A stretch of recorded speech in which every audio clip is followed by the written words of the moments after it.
Do you guys think that if you're unhappy, that's a good reason to leave a marriage? See? I don't think you can be happy all the time. So I don't. It depends. How long have I been unhappy? Right. Because my kids are seeing that. Right. I think that matters too. Like Most things, I think there's a lot of people. It don't have anything with age. Getting married too late. People don't have the intestinal fortitude for marriage. You get up there and say these vows. It's duty and responsibility. Time and pain. It's the kids. It's the rearing. It's lineage and legacy. That's a joke in itself. But is that not part of the kids? So your kids are a direct reflection of you. So if my kids are seeing me unhappy, now what? What are you talking about? Because you said happiness in the marriage because you just said that kids are part of it, right? Let me explain it to you. You're conflating your happiness with how the kids are treated, right? I'm not even talking about the kids. I'm talking about you being happy, right? I just said that about sex, so don't act like you can't do it about everything else. So now that we have a baseline with that, you can fake it till you make it in front of them kids all the time. Now, kids have discernment. I understand that, but happiness doesn't mean everything has to be egregious in the household. However, we know ebb and flow. Is that a thing, or are we dismissing postpartum? Postpartum depression. Do we have menopause? Right. And so you guys go through these ebb and flow periods where your happiness is intrinsically not working. But that's why I agree. But I'm just saying. But you put it on the kids. Like, no, answer my question directly based on happiness itself. I did, but I said it depends on how long I've been unhappy. Raising my kids in a house where there's no happiness is not selfish. That's not life goals. Just for the sake to say I have a husband. Are you serious? No, you made a commitment under the Most High God, right? Unless you don't believe. Who cares about the commitment if I'm unhappy and I'm dying inside? No, don't interrupt them, Melly. Sorry, Nikki, what you say? I'm not staying unhappy for 10 months. You talking about 10 years? Well, I've stayed unhappy for a very, very long time. But who is going to continuously stay in an unhealthy marriage where you're burning inside, you're dying inside, you done forgot who you are, you done forgot your self-worth, and you're just super unhappy, like depressed to that point, just to say I have a husband and I have a family? But I think that we know how hoes are created. Callie said it earlier. Something about they ain't had their daddy, their daddy didn't love them. That's one. Secondly, most of these hoes been hurt by a man. Just like these niggas that been hurt by women, they become hoes. It's the same thing. Savage. Okay, so this is what I'm saying. With what Callie is saying, the love, lack, hopelessness, a deficit, desperation. That's all the same umbrella. I'm desperate for the love of a real man because a man never loved me. So I'm out there searching for the love of a man. But because I don't know how to properly find love from a man because I never experienced it. So now from the worst experience that I've had and the damage that I've had from men, I'm telling you now I'm only going to use them for what I like them for because there's no possibility that they could ever even try to love me correctly. And I'm so lost on love, so in the deficit, I'll be desperate. And a lot of women have penis in that. The girl come up here, Hank, remember the girl that came up here who was cosplaying a man? She was a whole butch, calling the women male-centered up here. You're trying to become them niggas. Talk about worship when you think you're fucking up a storm because you're a man and you're acting like a man. That's male worship down to the ground. So the women who are promiscuous, are we saying they're all desperate? Majority. I'm not saying that, but I know. Yeah, I agree. I feel like in my point in my life, I feel like I was being groomed to cater to him. So at 18, when did you guys break up or stop doing with each other? When I was 21, turning 22. So you were for about 3 to 4 years. How did you upgrade him? I think that I gave him a different perspective. Well, you also feel like after you dated him, I upgraded you, and then all these women want you after what I did for you. Bro, he was 18, bro. Like, you grilling him, bro. What the fuck? No, it's hard to imagine an 18-year-old girl upgrading a 28-year-old man, but then you left curious, what could you have possibly really done to a man that age? Like, you don't have no money, you 18, you don't have much knowledge, you 18. But what we're witnessing is cognitive dissonance. So there's no way you admonish the man by saying that you upgraded him and then in another breath say he groomed you. Those two things are diametrically opposed. Right? And then you said age don't matter. People could be wise beyond their years. However, when Tamia gave you the bail money about you being 18, you're like, yeah, I was just 18. Nah, because remember you just said that you had the wisdom and understanding of somebody older than that, which is what you would be able to bestow on him. Right? Ooh. So these things are conflicting when we saying them. Did you actually upgrade him or was you mad and talking shit to him because he cheated on you? Are most of us cowards? Are most of us willing to kill and die for our wife and children? Are we willing to defend ourselves? Do we know what it looks like when shit is hitting the fan? Do we know when danger is actually upon us? How many dangerous situations have we been in to tell? Do we know who we are in these ways? I'm gonna just tell y'all this. If you are in a real life situation and a person approaches you after an aggressive conversation, get yourself in a position in which you can defend yourself properly. So don't stay in a position that doesn't give you any advantage but put you at a disadvantage. Don't ever do that. see people picking and choosing, you know? So if I'm going to approach you in an aggressive manner, then I should stay that way. Or else you look bad. That shit look corny. That shit don't look good for men. Because it's like, damn, is there a low-level threat of violence between men for real? But that's the word. We pump faking, we half stepping. That shit take away from our strength, our bravado, when we don't know how this shit's supposed to go. So this is a thing that I just been trying to process, man. Don't sleep on nobody and be ready. Be ready as you can. The man says he got cheated on, and you tell him he's the reason why he got cheated on because she didn't feel like she was getting enough emotional support from him, and you justify him getting cheated on. And like I said, that's unfortunate. But the person that he got cheated on, you would have been like, "Girl, that nigga ain't shit." No, first of all, you don't know me, so you don't know what I would have said. I would have asked, well, what happened? What did you do? What did he do? I would try to get the full story. But to just go on this I hate women train, I'm not about to do that. Like I said, give us the full details. But to just act like everything was just shine the rainbow, sorry, Uno, but it's more to it. Right. So I just want you to realize real quick, she was emotionally deprived, and you think then she entered a relationship with him. But no, you can't add a speculation on what we do know based on what he shared, and somehow you're saying he emotionally deprived her. You think that correlates? Because before she probably sexually had that experience with that man, she probably emotionally attached herself to him. Why would you think that?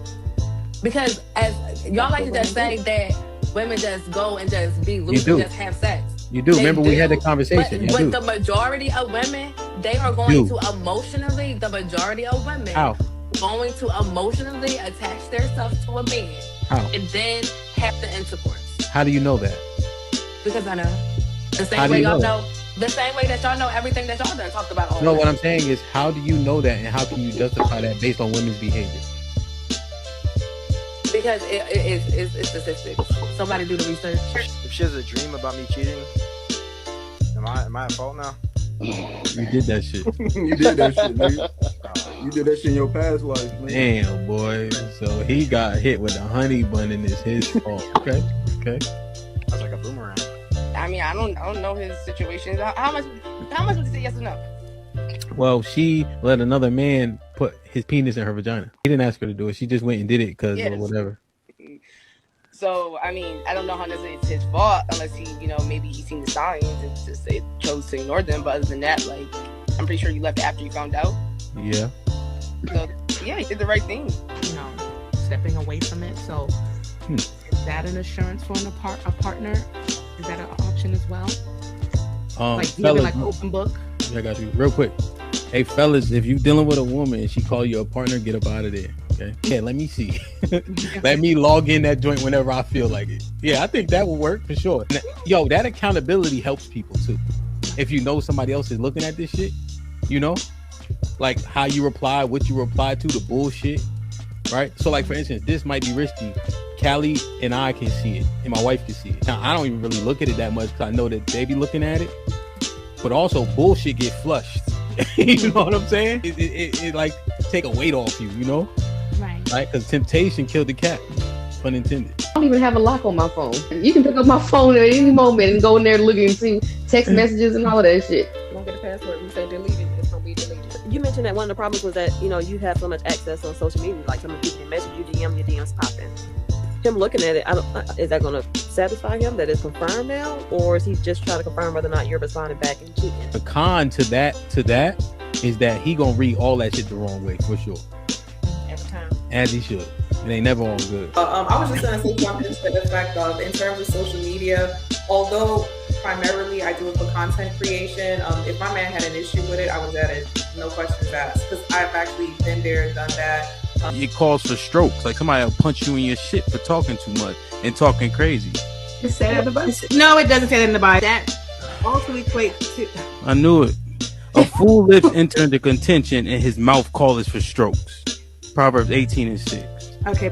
Because I read this shit. I'm just saying I did too 5,000 times. Yeah. So what I'm saying is, well, you didn't know that was in there, right? Put him in the fucking bedroom. Get him out. So.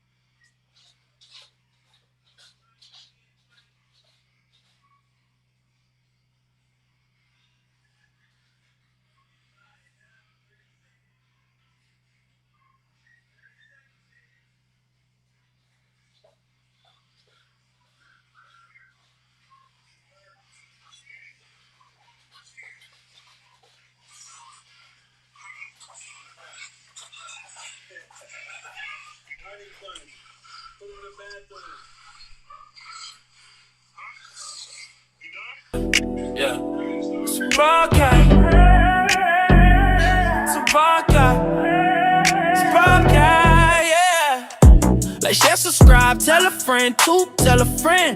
DJ HAMP about to go live again. So hit the likes, my friend, on your way in. First off, salute the chat. And to all new cousins, welcome back. Heard you searching for the real, well, this is where it's at. The latest topics and panels and brother, don't get sent to the bathroom. We got all the stats, too, back to facts in the morning or the afternoon. Tuesday, women's POV, 2 Fridays, dancing, jamming tune. It's a community of real, and we better than the world news. This might be risky, I hope you know. This might be risky, let's go, let's go. This might be risky, no, I love you, real, I love it. This might be risky. Salute to DJ HAMP, it's time to start the show. Salute to DJ HAMP, it's time to start the show.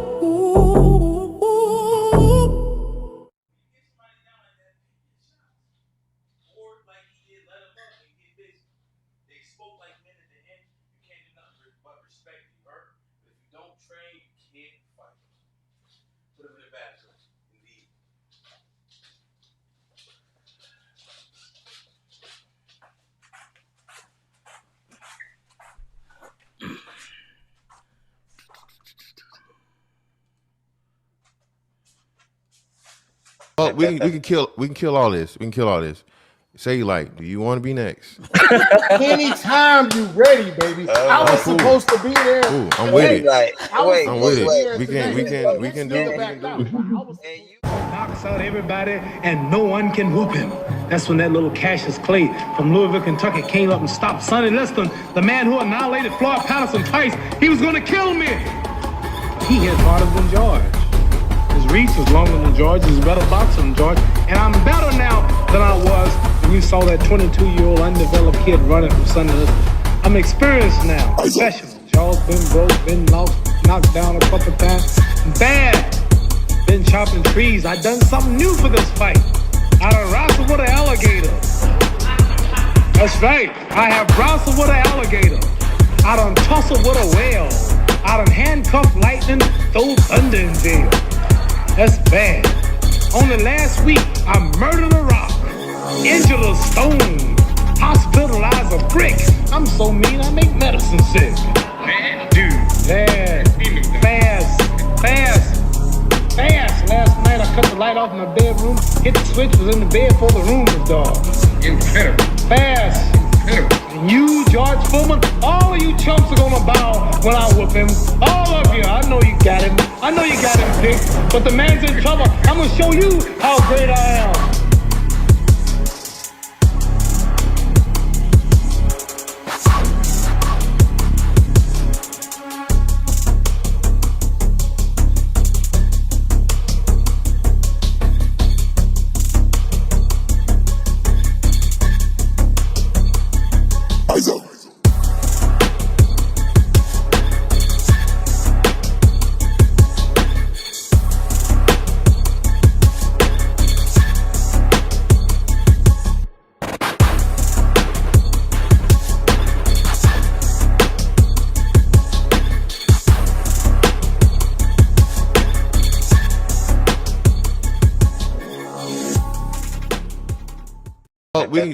We can kill all this. We can kill all this. Say like, do you want to be next? Anytime you ready, baby. I was supposed to be there. Ooh, I'm with it. I'm with it. We can do it. Knocks out everybody and no one can whoop him. That's when that little Cassius Clay from Louisville, Kentucky came up and stopped Sonny Liston, the man who annihilated Floyd Patterson twice. He was going to kill me. He hit harder than George. His reach was longer than George. He's a better boxer than George. And I'm better now than I was when you saw that 22-year-old undeveloped kid running from Sonny Liston. I'm experienced now, professional. Jaw's been broke, been lost, knocked down a couple times. Bad. Been chopping trees. I done something new for this fight. I done wrestled with an alligator. That's right. I have wrestled with an alligator. I done tussled with a whale. I done handcuffed lightning, throw thunder in jail. That's bad. Only last week, I murdered a rock, injured a stone, hospitalized a brick. I'm so mean, I make medicine sick. Man, dude. Fast. Last night, I cut the light off in my bedroom, hit the switch, was in the bed before the room was dark. Incredible. Fast. Incredible. And you, George Foreman, all of you chumps are gonna bow when I whoop him. All of you. I know you got him. I know you got him picked. But the man's in trouble. I'm gonna show you how great I am.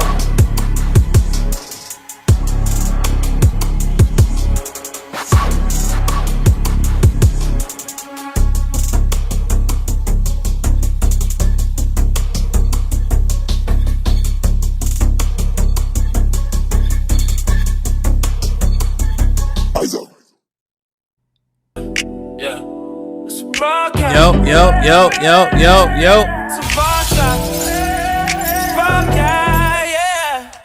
Like, share, subscribe, tell a friend, tell a friend. Let's go. DJ Ham about to go live again. So hit the likes, my friend, on your way in. First off, salute the chat, and to all new cousins, welcome back. Heard you searching for the real, well, this is where it's at. The latest topics and panels, and brother, don't get sent to the bathroom. We got all the stats, two back-to-backs in the morning or the afternoon. This is fantastic. What up? Women's POV, 2 Fridays, Aaron, what up? jamming tune. It's a community of real, and we better than the world news. This might be risky. I hope you know. This might be risky. Let's go. This might be risky. No, I love you, real, I love it. This might be risky. Salute to DJ Hamp, it's time to start the show. Salute to DJ Hamp, it's time to start the show.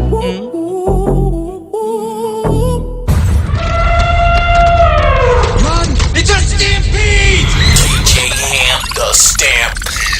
DJ Hamp, the stampede. Yo, like, share, subscribe, tell a friend and tell a friend. Hit that like button right now if you can. That helps the channel the most. DJ Hamp, the Stampede. This might be risky. The HQ, Mr. Fantastic. Big Aaron in the building. Salute, man. My apologies. I had a very busy morning. I had to hang 2 TVs before the sun came up. But we got it done. I got 2 more to go after this, but it is what it is. You heard? Aaron, what's popping? Nothing to it, man. Look, listen to that intro. 1 thing's for certain, 2 things for sure. You be giving them the blues and the blacks. I thought I was a conversational weapon, but man, don't get your shoes tied together when messing with you, bro. I mean, Mr. Fantastic, what's good, baby? Yo, what up? What's going on? Everything's everything, man. I see you got the grades out and all that. Feeling comfortable, huh? Always. Cowabunga and all that, man. How the hoes treating you? They all right? Hey, man, they all right, man. Okay, he said always at the wrong time. Aaron, what's the word, man? How my sister doing? She all right? Man, she's sitting over there about 30 feet away, behind her computer, doing well. About 47 feet from Mexico. Start getting into this. What's that? You can't hear me? Yeah, we can hear you. What's that? It's called michelada. What you do, you take tagine, Bloody Mary mix, and a Mexican beer. I prefer Modelo Negro. Okay. At To The Truth Alert, mix all that in the glass, line the rim with the tagine. Forget about it. Hamp, Big A, fantastic. Yo, Trey, what's popping, my G? Trey said, what up? He said, shout out to the family. Hamp, Big Aaron, and Mr. Fantastic, man. What's good, King? Good to see you. Hope all is well. Salute to Trey the Truth Teller, man. That's the name of the channel too, right? Yeah, right? Yeah. At Trey the Truth, man. Make sure y'all go like, share, and subscribe. If you haven't already, I'm sure you have. But just in case, one of the mods dropped the link so we can continue to cross-pollinate. Is that right, Aaron? Know what I mean? Aaron. Nigga, we can't see nothing behind your hand when you put it in the camera. You know that, right? Yo, somebody told me they wear a size 8 ring. I said, yo, that's for 8 is like girls, right? Mr. Fantastic, what size ring you wear? I don't know.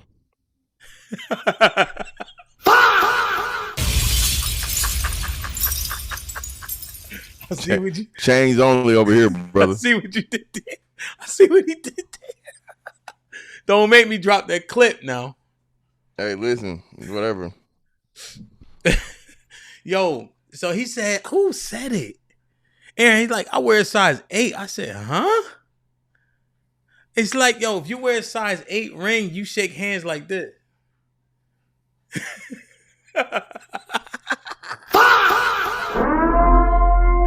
Yo, Aaron, what size ring you wear? You remember?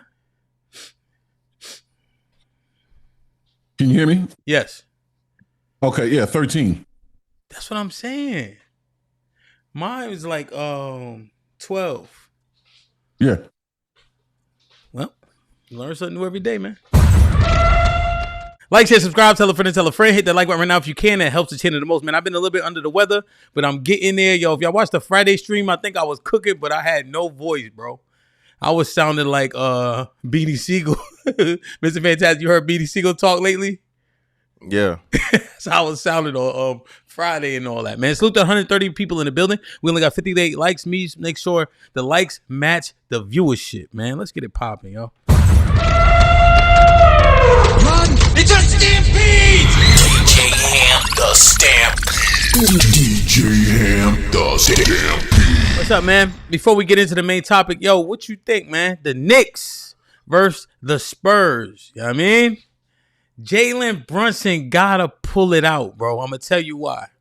Because we need to reset. Think about this. We don't want everybody chasing a bunch of 7'5" niggas who make the game boring. They're not gonna be like Wemby. Wemby is different. The other 7'5", 7'6" cats is gonna be under the basket. When you got Jalen Brunson, more people have an opportunity to be Jalen Brunson, bro. You feel me?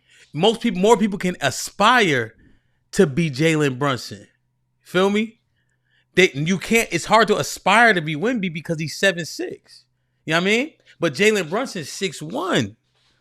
Yo, imagine the game if Jalen Brunson win it, the game changes back to being more exciting. Yo, take this walk with me. Think about this, right? When Steph came, right, the mid-range jumper became illegal, right or wrong.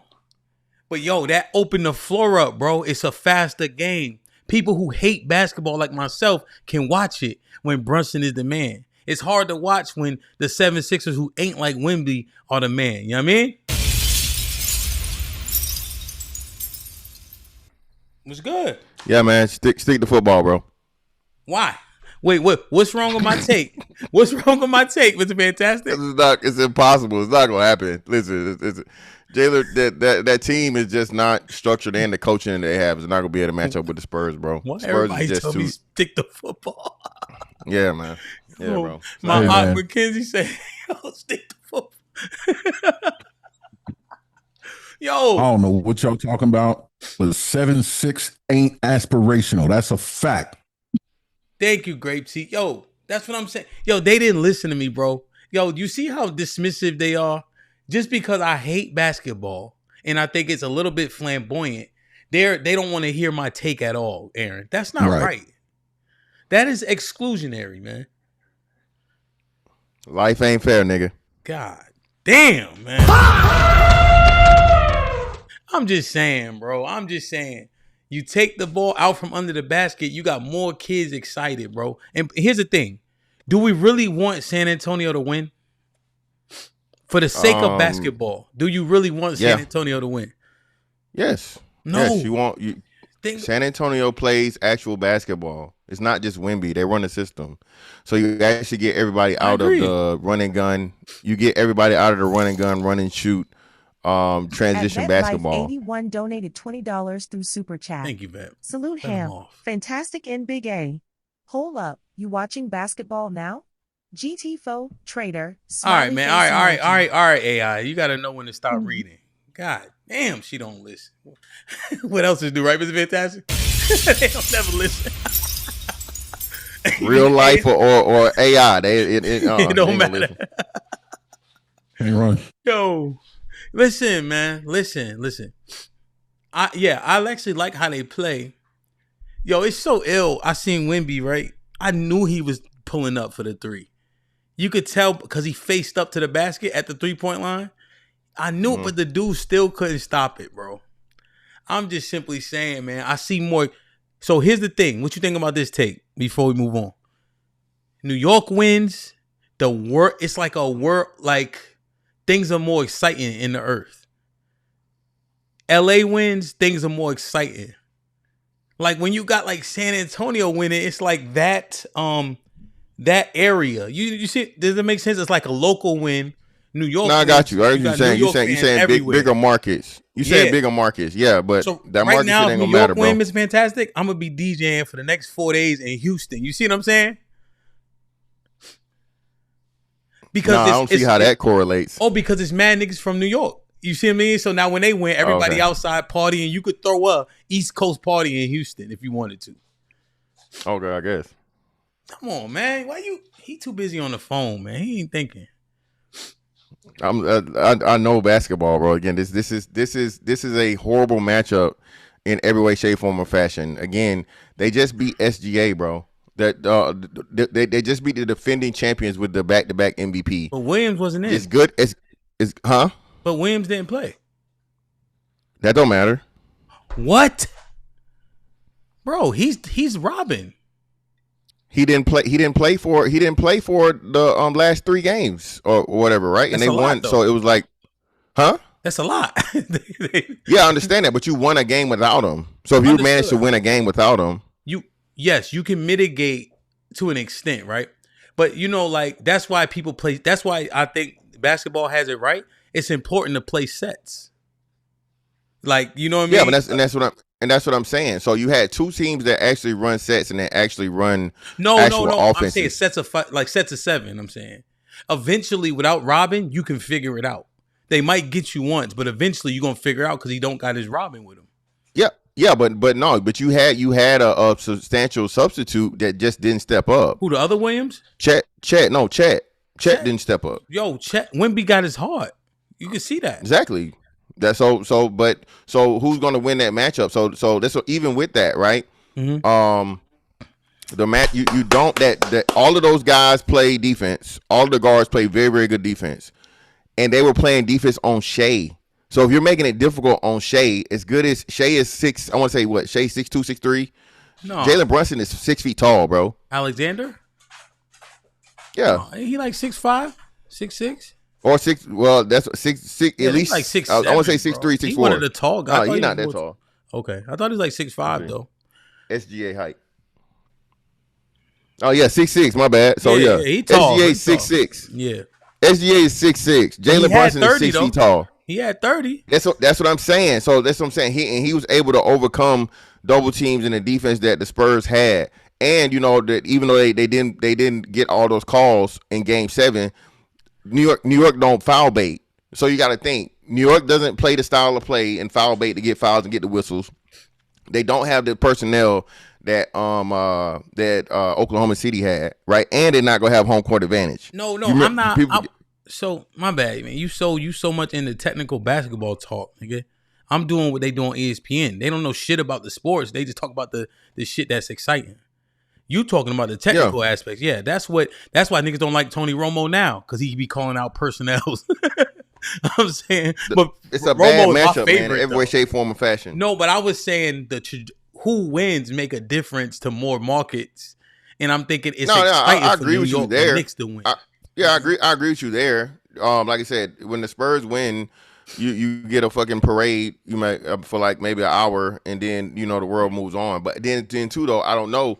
Depending on the campaign that Nike's gonna do for Wemby, that could be huge too. That could be pause. Yeah, I mean, so they ain't gonna have shit here, but hey, they gonna be celebrating like a motherfucker in France. I can tell you that. Yeah, that's what I don't care about that at all. France already dirty and musty. Them niggas start celebrating, that shit gonna smell like halftime. Shit gonna smell like a transfer station.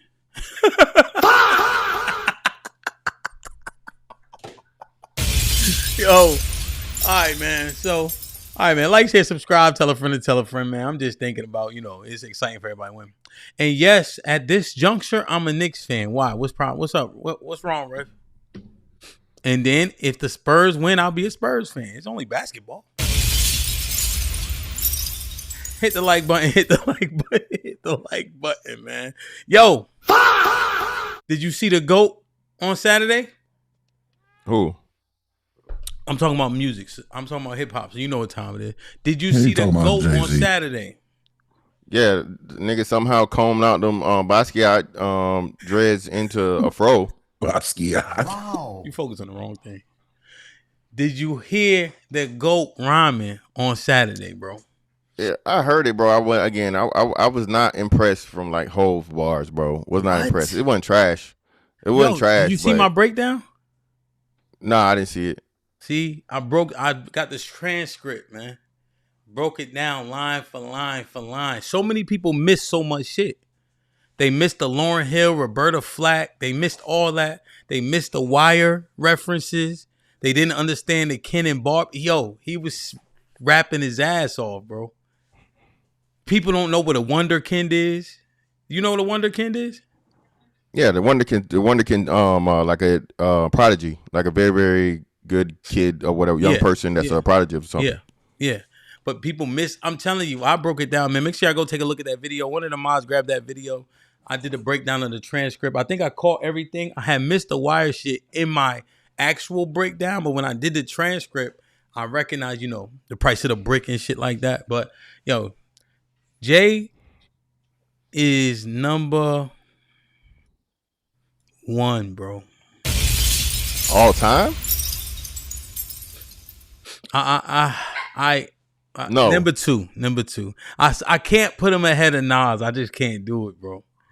Yeah, I can't to put him ahead of Big too. You can't put Jay in front of Big, bro. Yo, come on, man. You cannot put Jay in front of Big. Can't do it. Cannot. So you go Nas, Biggie, Hove. Yeah, in that order for New York rappers, yeah. Nah, stop, bro. Mount Rushmore. Mount Rushmore. We're gonna settle this shit once and for all. How many niggas is on Mount Rushmore? 4. 4? 4. All right. You got 4 Mount Rushmore, man. Stop doing it. Ms. Vantella, let me say this to you right quick. Be serious for once in your life. I am. Now, Aaron, you see how he answers so fast? I hate when my wife do that. Mm-hmm. Man, make sure you pick that up. I did, huh? Yeah. Yeah, it's almost disregard. Yeah, man. Now, Mr. Fantastic, who is on your Mount Rushmore, bro? And be honest. On my Mount Rushmore. No, my Mount Rushmore. No, get your hand off your chest. On the Mount Rushmore. The Mount Rushmore, I would say Nas, Big. I don't know. Yeah, I can't. I gotta damn. Would you put, because we saying that, we saying overall, we saying just flow, we saying impact, we saying everything, right? Yes. I don't know, man. But you can't. I don't think you can leave Hove off. But at the same time, it's like Hove and Big is so similar. You can't leave Hove off, bro. You know you can't. Yeah, but that's what I'm saying. But then it's like, so shit. Everybody forget about LL though. I don't know how you don't have LL on the. I don't know how you don't put LL on the Mount Rushmore. Who you got, man? But you can't have all New York niggas. So I would say Nas, Big, LL, 3 Stacks. Fuck it. Gotta have Georgia in there, man. What we talking about, man? Mount Rushmore. 3 Stacks is on the Mount Rushmore, bro. Mount Rushmore, beloved. Mount Rushmore. Come on. Is that your DEI inclusion? Is 3 Stacks? You said you gotta. Nah, it's not DEI inclusion. That's Jay said it. If Jay said it, it must be true. No, Clip it. Jay-Z. And Jay, like you said, Jay don't give no credit. So if Jay said it, it must be true. You gotta go Pac, Nas, Big, Hove. Yeah. That's it. The Mount Rushmore, that's it. That ain't my Mount Rushmore, but that's the Mount Rushmore, 100%. Mount Rushmore. And then honestly, here's what I would do. If you added a 5th face, because why do white people got to make the rules? I put Wayne up there. You're not putting Wayne over 3 Stacks, bro. Yes, you are. 90% of people are putting Wayne over 3 Stacks, bro. Nah. It's fantastic. We the same age, bro. You know what Wayne did for us? There's no way you putting Wayne. It's no way you putting Wayne over 3K, bro. Bro, you know what Wayne did for us with the mixtapes? Bro, no, that's what I'm saying. Do you remember the Carter 2? Yeah. You can't name 10 albums better than Carter 2. You can't. You can't, bro. That was one with Carter 3 was the one with Lollipop on it, right? No, that's Carter 2. That's what I'm saying. Carter 2 had everything on it. Yeah, that was a lot of records, bro. Even the B-sides, again, it's better things. I think he just had what was his competition then? His only competition then was who? What? Nah, remember the Dipset was still fire. What year was that? That was 2006. Rick Ross. You got that's what I'm saying. You gotta think. So Jada, that was Jada's By Your Side, the one with By Your Side on it. Was it 04, 04, 05, 06? Then you had the Massacre came. No, not the Massacre. Curtis, I think, came out 05, 06. Curtis was ass. But remember, albums lasted two years back then because we ain't have all that. Yeah. You know what I mean? Like, so the album would be fire for 2-3 years. I'm trying to think. So that's when did Kanye do 808 and Heartbreaks? Oh yeah, Kanye. Cause Kanye would have been in the mix somewhere around there. But I think he released in between but like Kanye albums. I don't think he did during. But Wayne was the man, right? Like I mean, he what? No, for sure, without a doubt. That Wayne, that 2005 and beyond, Wayne was the best rapper alive. Yo, why they keep saying the J freestyle was trash? They didn't even get it, bro. I didn't say it was trash. I think most people didn't understand it. They didn't understand the references. Like nobody. So like you said, the price of the brick is going up. It's gonna cost a B to talk to me. That was a triple entendre. That was a triple entendre. That's what I'm saying. Yeah. And then people don't even know who was, right? Yeah. You better act. They don't know. So that's what I'm saying. Yeah. You know what I'm realizing, bro? What I'm realizing, Hamp? Yo. We really are. We becoming the old niggas, bro. Yeah. And I'm seeing it. The biggest thing that I'm seeing for real, and what people don't. The shoe game is that Jordans are over with. Jordans won't. I don't know what Jordan Brand's gonna do, but it's over. Yeah. The run is finally over, bro. Because go ahead. We've aged out. Yeah, that's on. Yo, I be teasing like about the different sneakers. I'm telling you, bro. The sneakers, like remember I was teasing. I said, yo, you had big boy sneakers on. We went out to brunch. That's the move. That's the move, bro. You know what I'm saying? Fucking New Balances. Yeah, well, yeah, those are cheap. But I'm saying like when you start saying, yo, I'm trying to get good shoe. It's the designer shoes. You know what I'm saying? Like they love what's his name? The name slipped my mind. But like the Balenciaga even kind of faded out a little bit. But thank God for that. Fuck Balenciaga shit was so trash. When they started making the big clunky shoes on purpose, like the cartoon shoes, I never understood that. That was like I felt like designer was just playing in niggas' face, and it was like, hey, we gonna do some dumb shit and y'all gonna buy it. Yeah, they made anything with the Balenciaga, just anything. Yeah, ridiculous. But like Amiri, he and Amiri is out of the United States too. So people, you know what's crazy? I saw they had a Amiri store down in Orlando. Yeah. I almost caught me some. Yeah, I still might. Fuck it, I still might. But they weren't bad for designer shoes. Yeah, exactly. They had a sale going, so I might. But they literally patent like Jordan 1s.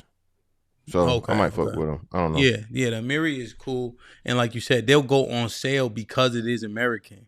You know what I'm saying? I mean, it's still gonna be $500, but it's cheaper than, you know what I'm saying? Yeah, so yeah, man, that's the wave. I 100% agree. Like, you know what I'm saying? Time for y'all to come over to the dark side, Sperry Topsiders and Clark's Wallabies. I'm telling you. I'm cool on that, Aaron. Yo, if I got on Wallabies, I'm purging.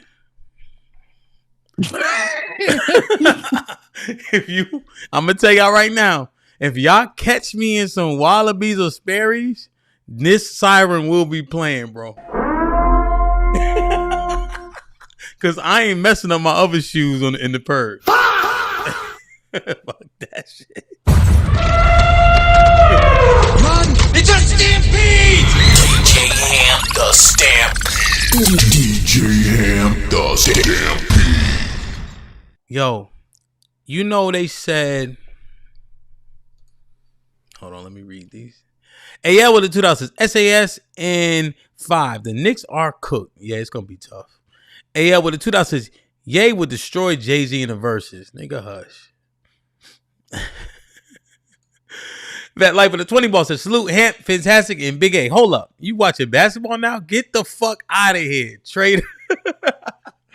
Yo, man, I had to watch that game 7, bro. I even did the premium Peacock for 7-day free trial. I gotta remember to cancel it. I just wanted to watch the game. And salute the Trey once again, man. Yo, let's get it popping, man. Yo, you remember this? It go, you guys ever seen Jason? Yeah. And you go, the movie.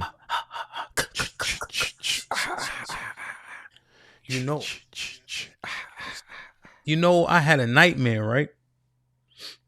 And you know what he's actually saying? Kill, something.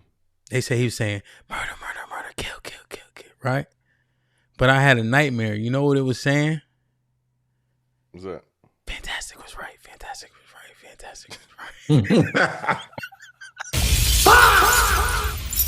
Hey, I'm rolling over in the bed, bro. Fantastic was right. Fantastic was right.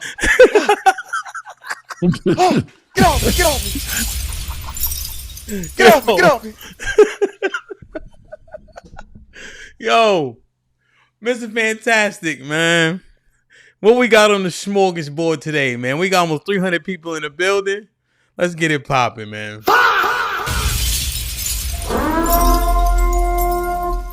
Talk your shit, man. Only motherfuckers more right than me was that nigga Thanos, bro. I told y'all it's inevitable. And this is why I never hesitate or feel a ways about the shit I say. Because I understand how we've been programmed and how we've been propagandized to think.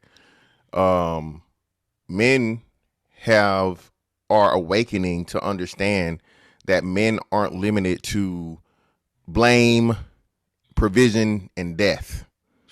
Okay? So once the men start saying these things to where the women have to be held accountable, especially when the women have fought for freedom, when women have fought for sexual autonomy, and all these different things, and the women literally took the control away from the men, or I say rather, the men gave their own control to the women, for which the man used to reserve. Because as you say all the time, Hamp, we go back just 2 generations, and all of this, free sex shit wasn't going on. A man would ask the girl's father for his permission to even date the girl, right? And then it would go from there. More likely than not, dating/courting would equal in marriage, family, and so on and so forth. Once you got into the sexual liberation movement and era, now the women choose the men for themselves. They make horrible decisions. They have reckless casual sex. They get pregnant and then blame society for the poor decision they made with their vaginas. So I've been telling you guys this. We've been having a dick discipline conversation in perpetuity, right? But finally, pussy preservation has left the reservation, goddamn. And a woman is saying it. So you can't motherfucking talk that shit to me, because at the end of the day, man, a man can only put his penis where a woman allows him to put it. I've said this, and not only when, it's how. When, where, and how. You can do, Aaron knows this. They train you. One thing you learn in the military is you can be stupid smartly. You can be stupid smartly. Have all the casual sex in the world you want, as long as it's protected or you're using some type of contraceptive and so on and so forth. The vast majority of pregnancy, sex does not end in pregnancy. Hamp, you said this, right? And we broke this down like epiphany, not even thinking about it. A woman has a 48-hour window, 48 to 72-hour window per month to even have a child. Mm-hmm. We're in the days of fucking AI, to where they literally have apps now to where a woman can track her cycle, right?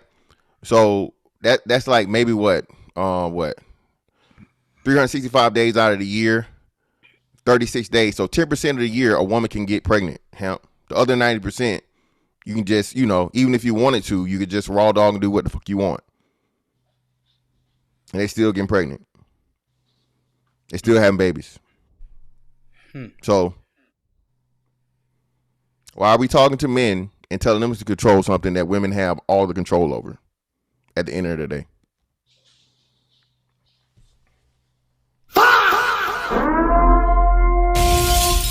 Should we show them the clip before we get into the back and forth? Now, I had saw this, Mr. Fantastic, and I saw another one, but I didn't think to save it, of women that were actually retorting what was said. But I couldn't. Oh, I didn't see that. I wish I would have saw that. It was a podcast, another podcast. It seemed pretty popular. Let me see. All right, hold on.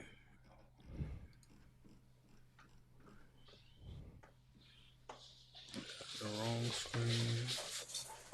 You can see it? Yeah.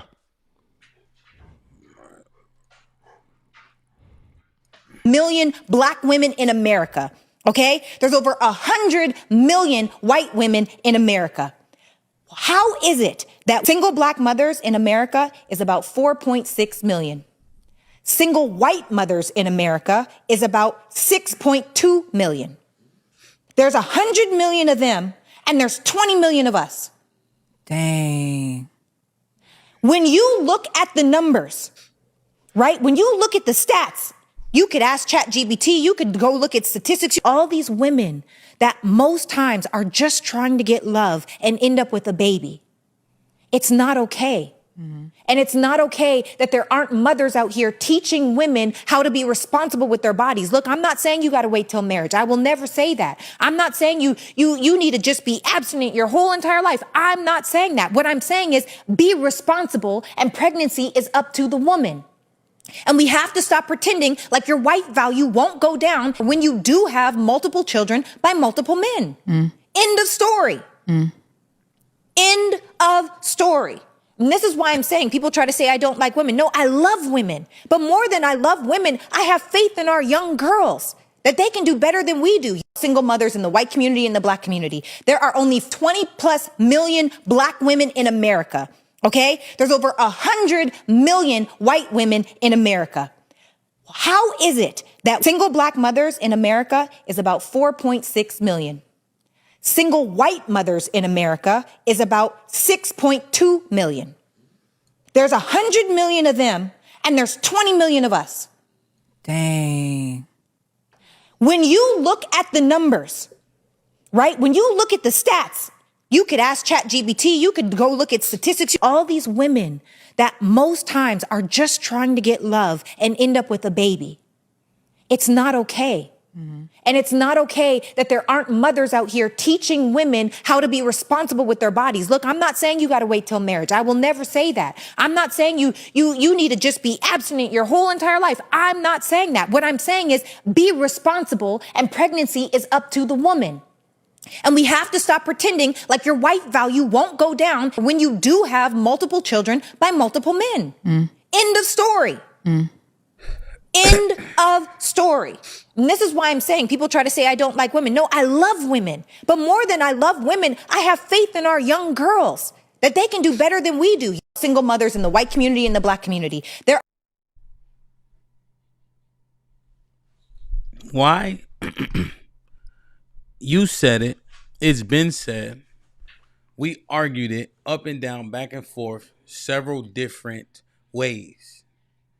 What makes this more impactful? A woman is saying it. A woman that is now married. I don't think she has any kids of her own or whatever, and she speaks to the black relationship dynamic and progress of black people.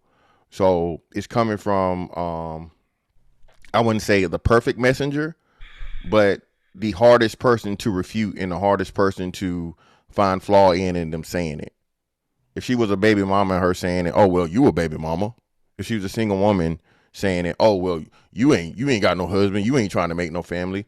So now that she has, been married and so on and so forth, and she's maintained, the record that she's not getting pregnant, or not having a kid. We can't say not getting pregnant because you never know, right? But yeah, she's the perfect messenger. And that's the problem that's going to be had here, because I'm just, I'm some dude that's an incel that's just mad because I don't want to control my dick, even though at the same time I can't have sex with women because women don't want to have sex with me, according to people, right? Or according to women, as soon as you say something, right? But you can't use any of those things and tropes you use against a man against this woman. Okay. And you told me that. Aaron? Yeah, I agree. It's more impactful now because a woman's saying it. A black woman saying it. A pretty black woman saying it. A pretty black demonstrative woman is saying it. A pretty black demonstrative woman with a face beat is saying it.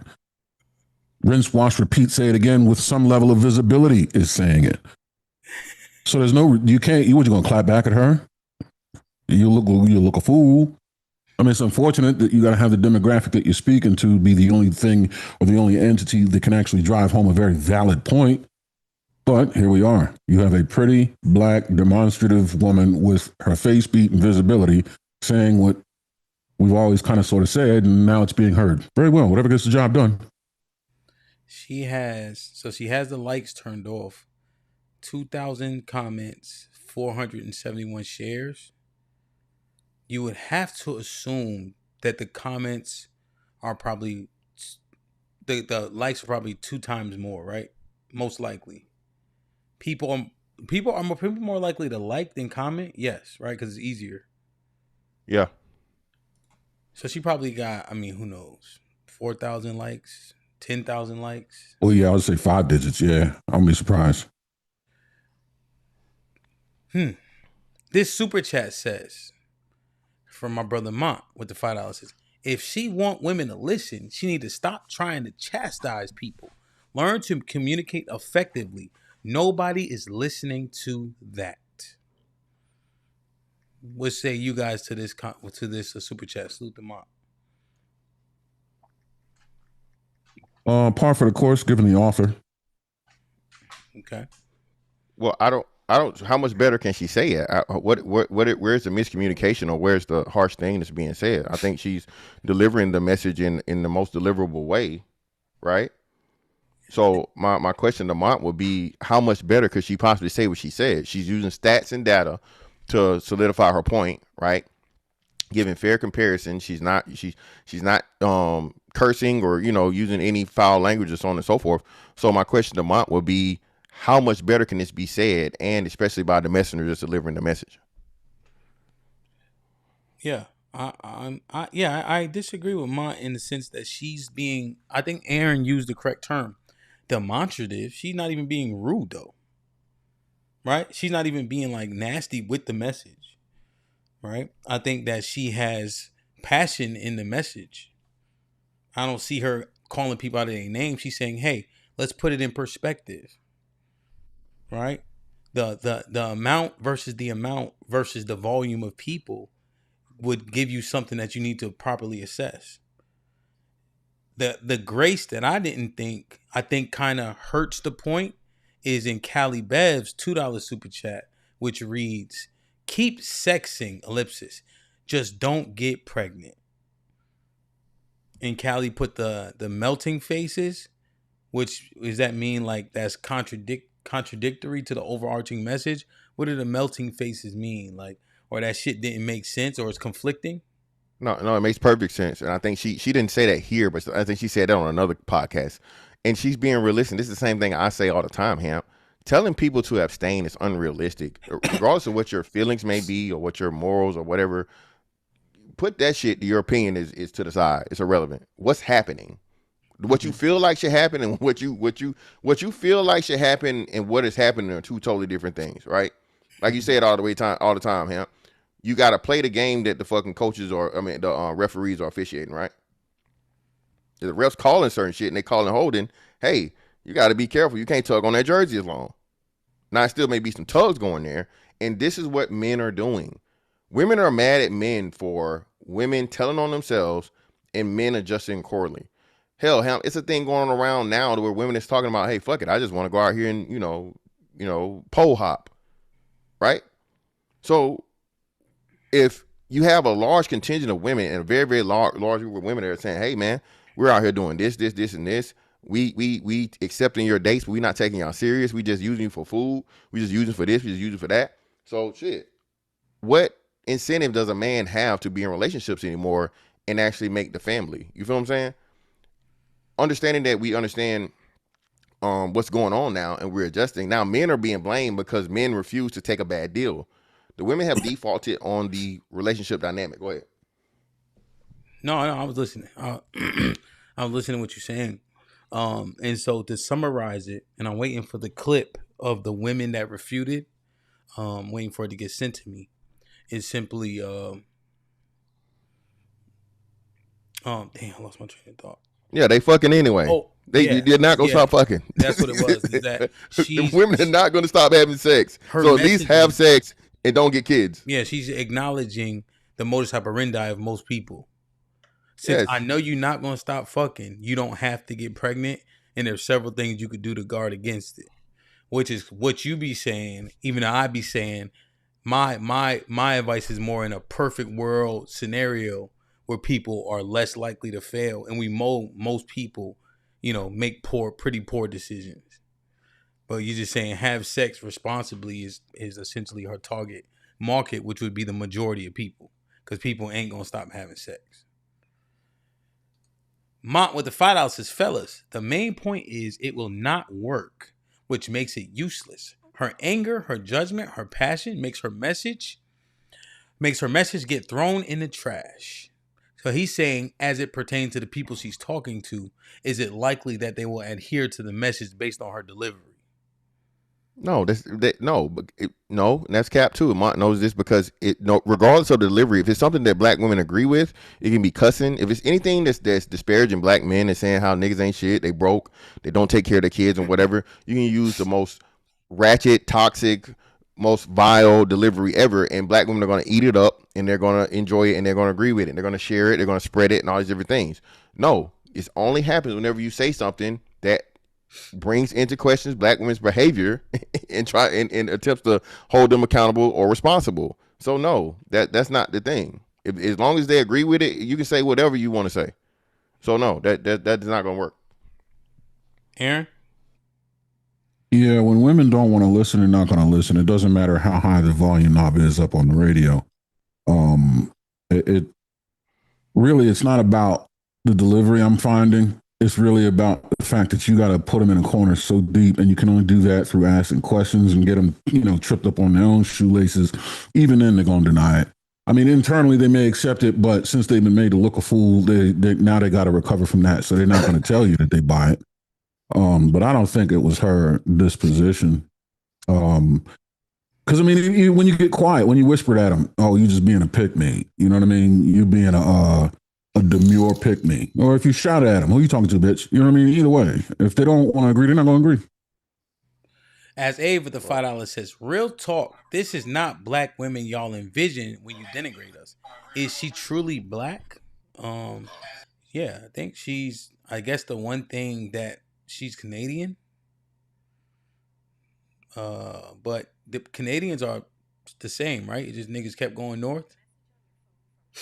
Yeah, geographically, yeah, yep. Mm-hmm. Just the border. Callie Bev with the $5 says, promote being chaste and kill two birds with one stone. Keep sexing and end up slipping on a banana peel.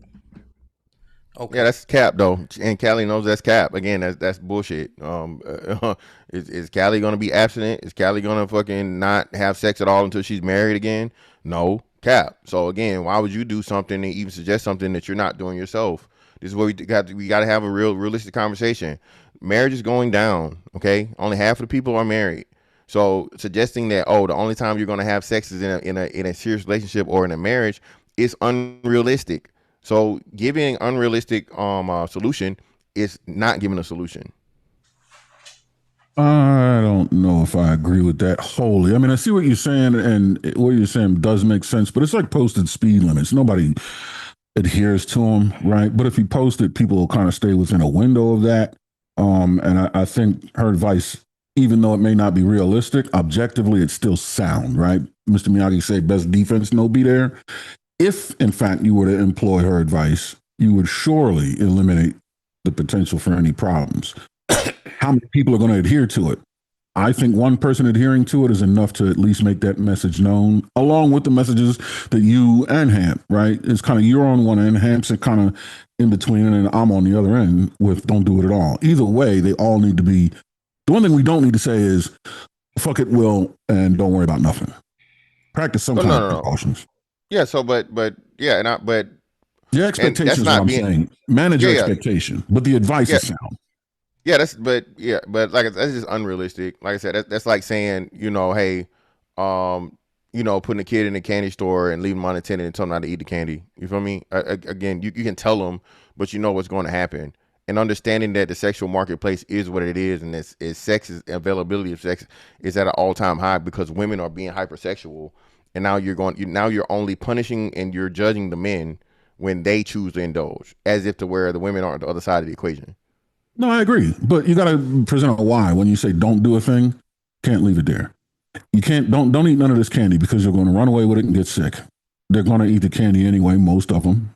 But at least you plant a seed, right? And that way, if they do get sick, I told you what's the meme say. I got you. I guess like you said, I understand the analogies, but that's my. If we're talking kids, adults know how this thing works, and at the end of the day, adults are going to do whatever they want to do, and sex is definitely one of those things. Yeah, I think. I think the reality and what you should do is being acknowledged by both of y'all. Yeah, 100%. I agree. Yeah. Okay. Mm-hmm. That makes sense. Let me read this one. Mont with the $5 says, y'all talking to the women whisperer about communication to women? The disrespect, the arrogance, the gall. I should pull up and bring my chef hat. Are you aiming at me? Can't be. I'm the king of stoicism and decorum. Mont, the woman whisperer? Or he's saying that because he whispers a lot. So by proxy of whispering, is that what it is? Yeah. I agree. Who would you? Okay.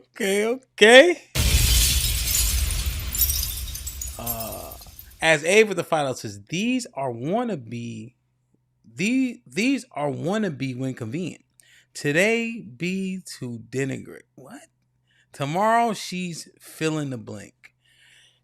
So as Abe is making the assumption that she will be turned on as soon as she doesn't say the right thing. So here's a couple things.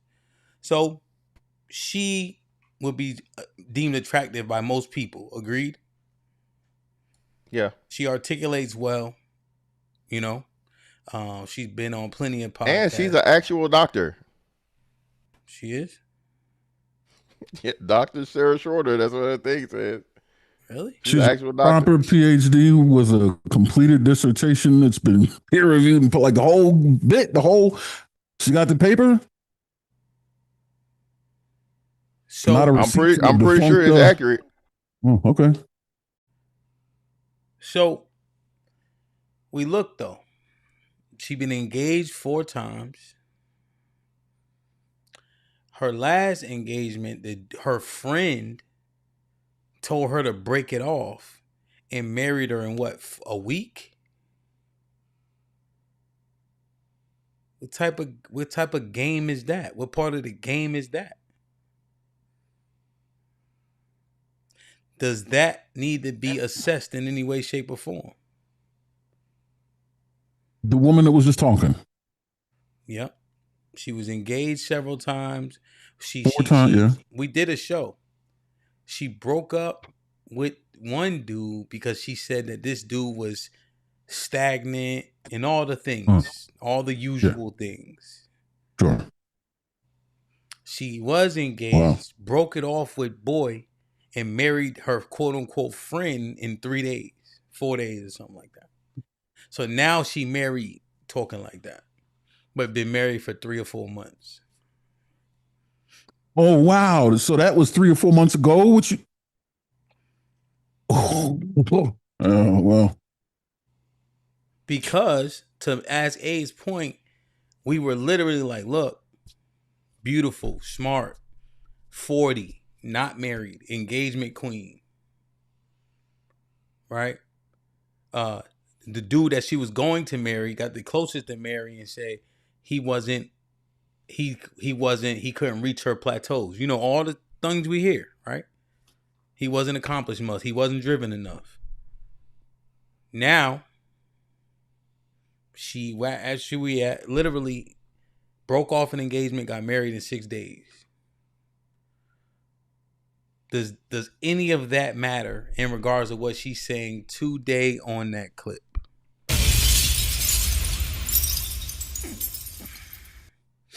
Yes.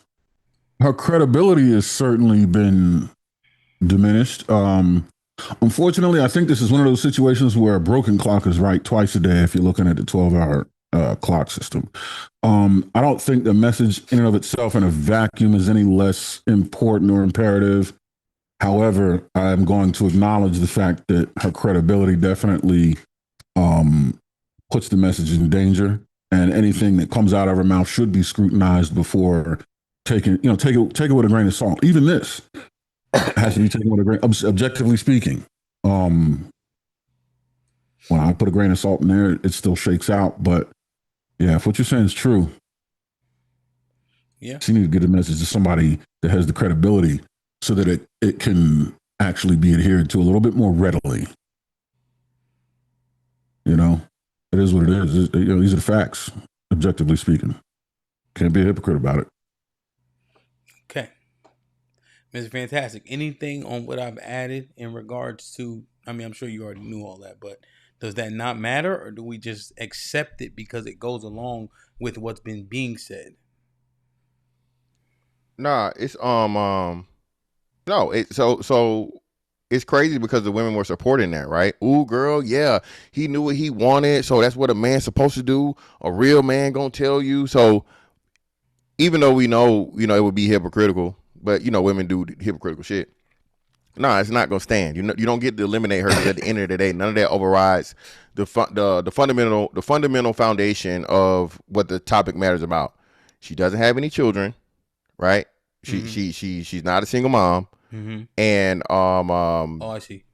Then there's that. Yeah, okay. She's talking about what she's talking about, and based on that subject matter, she can talk about it because she didn't do it. Yeah. Now, when it would come to, let's say, engagements and stuff like that, would you scrutinize it differently if she was saying, "Hey, don't get engaged to a man if you're not sure"? She couldn't say that because you done it twice.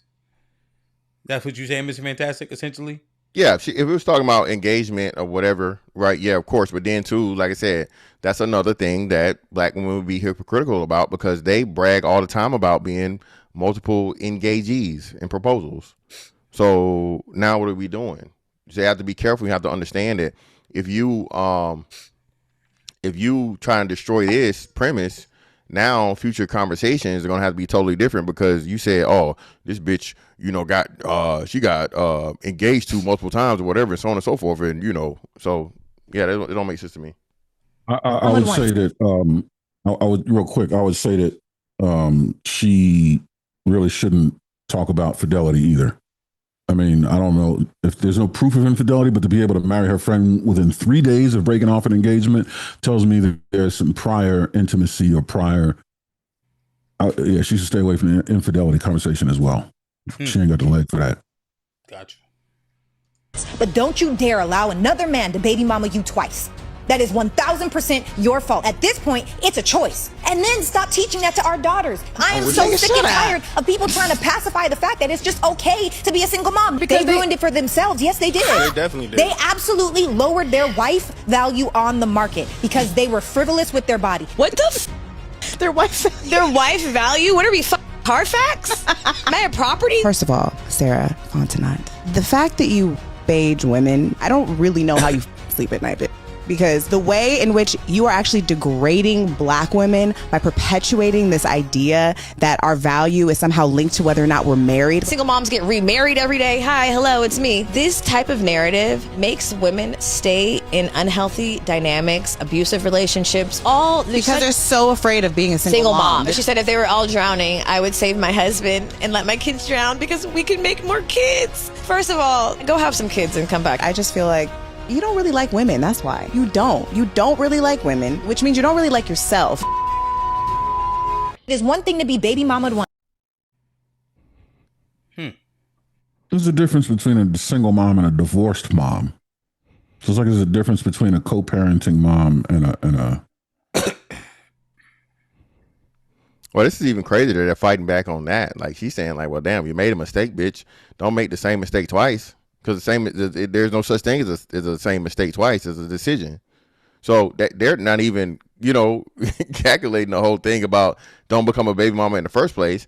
This is the step after as to where you've made the mistake, right? So don't make the mistake again. Who could argue against that? This is insane, huh? Yeah, I think they're just trying to sweep it under the umbrella of previous marriage. What you're saying is correct. I think they're trying to force a conflation. You know what I mean?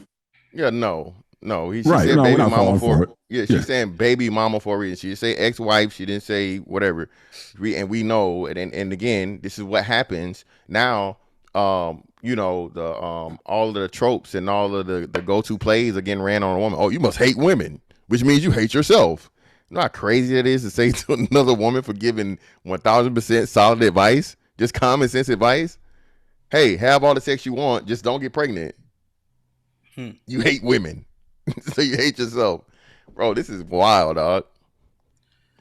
That is the willingness to walk into volcanic discharge, in correcting a woman. I think it shows love for women.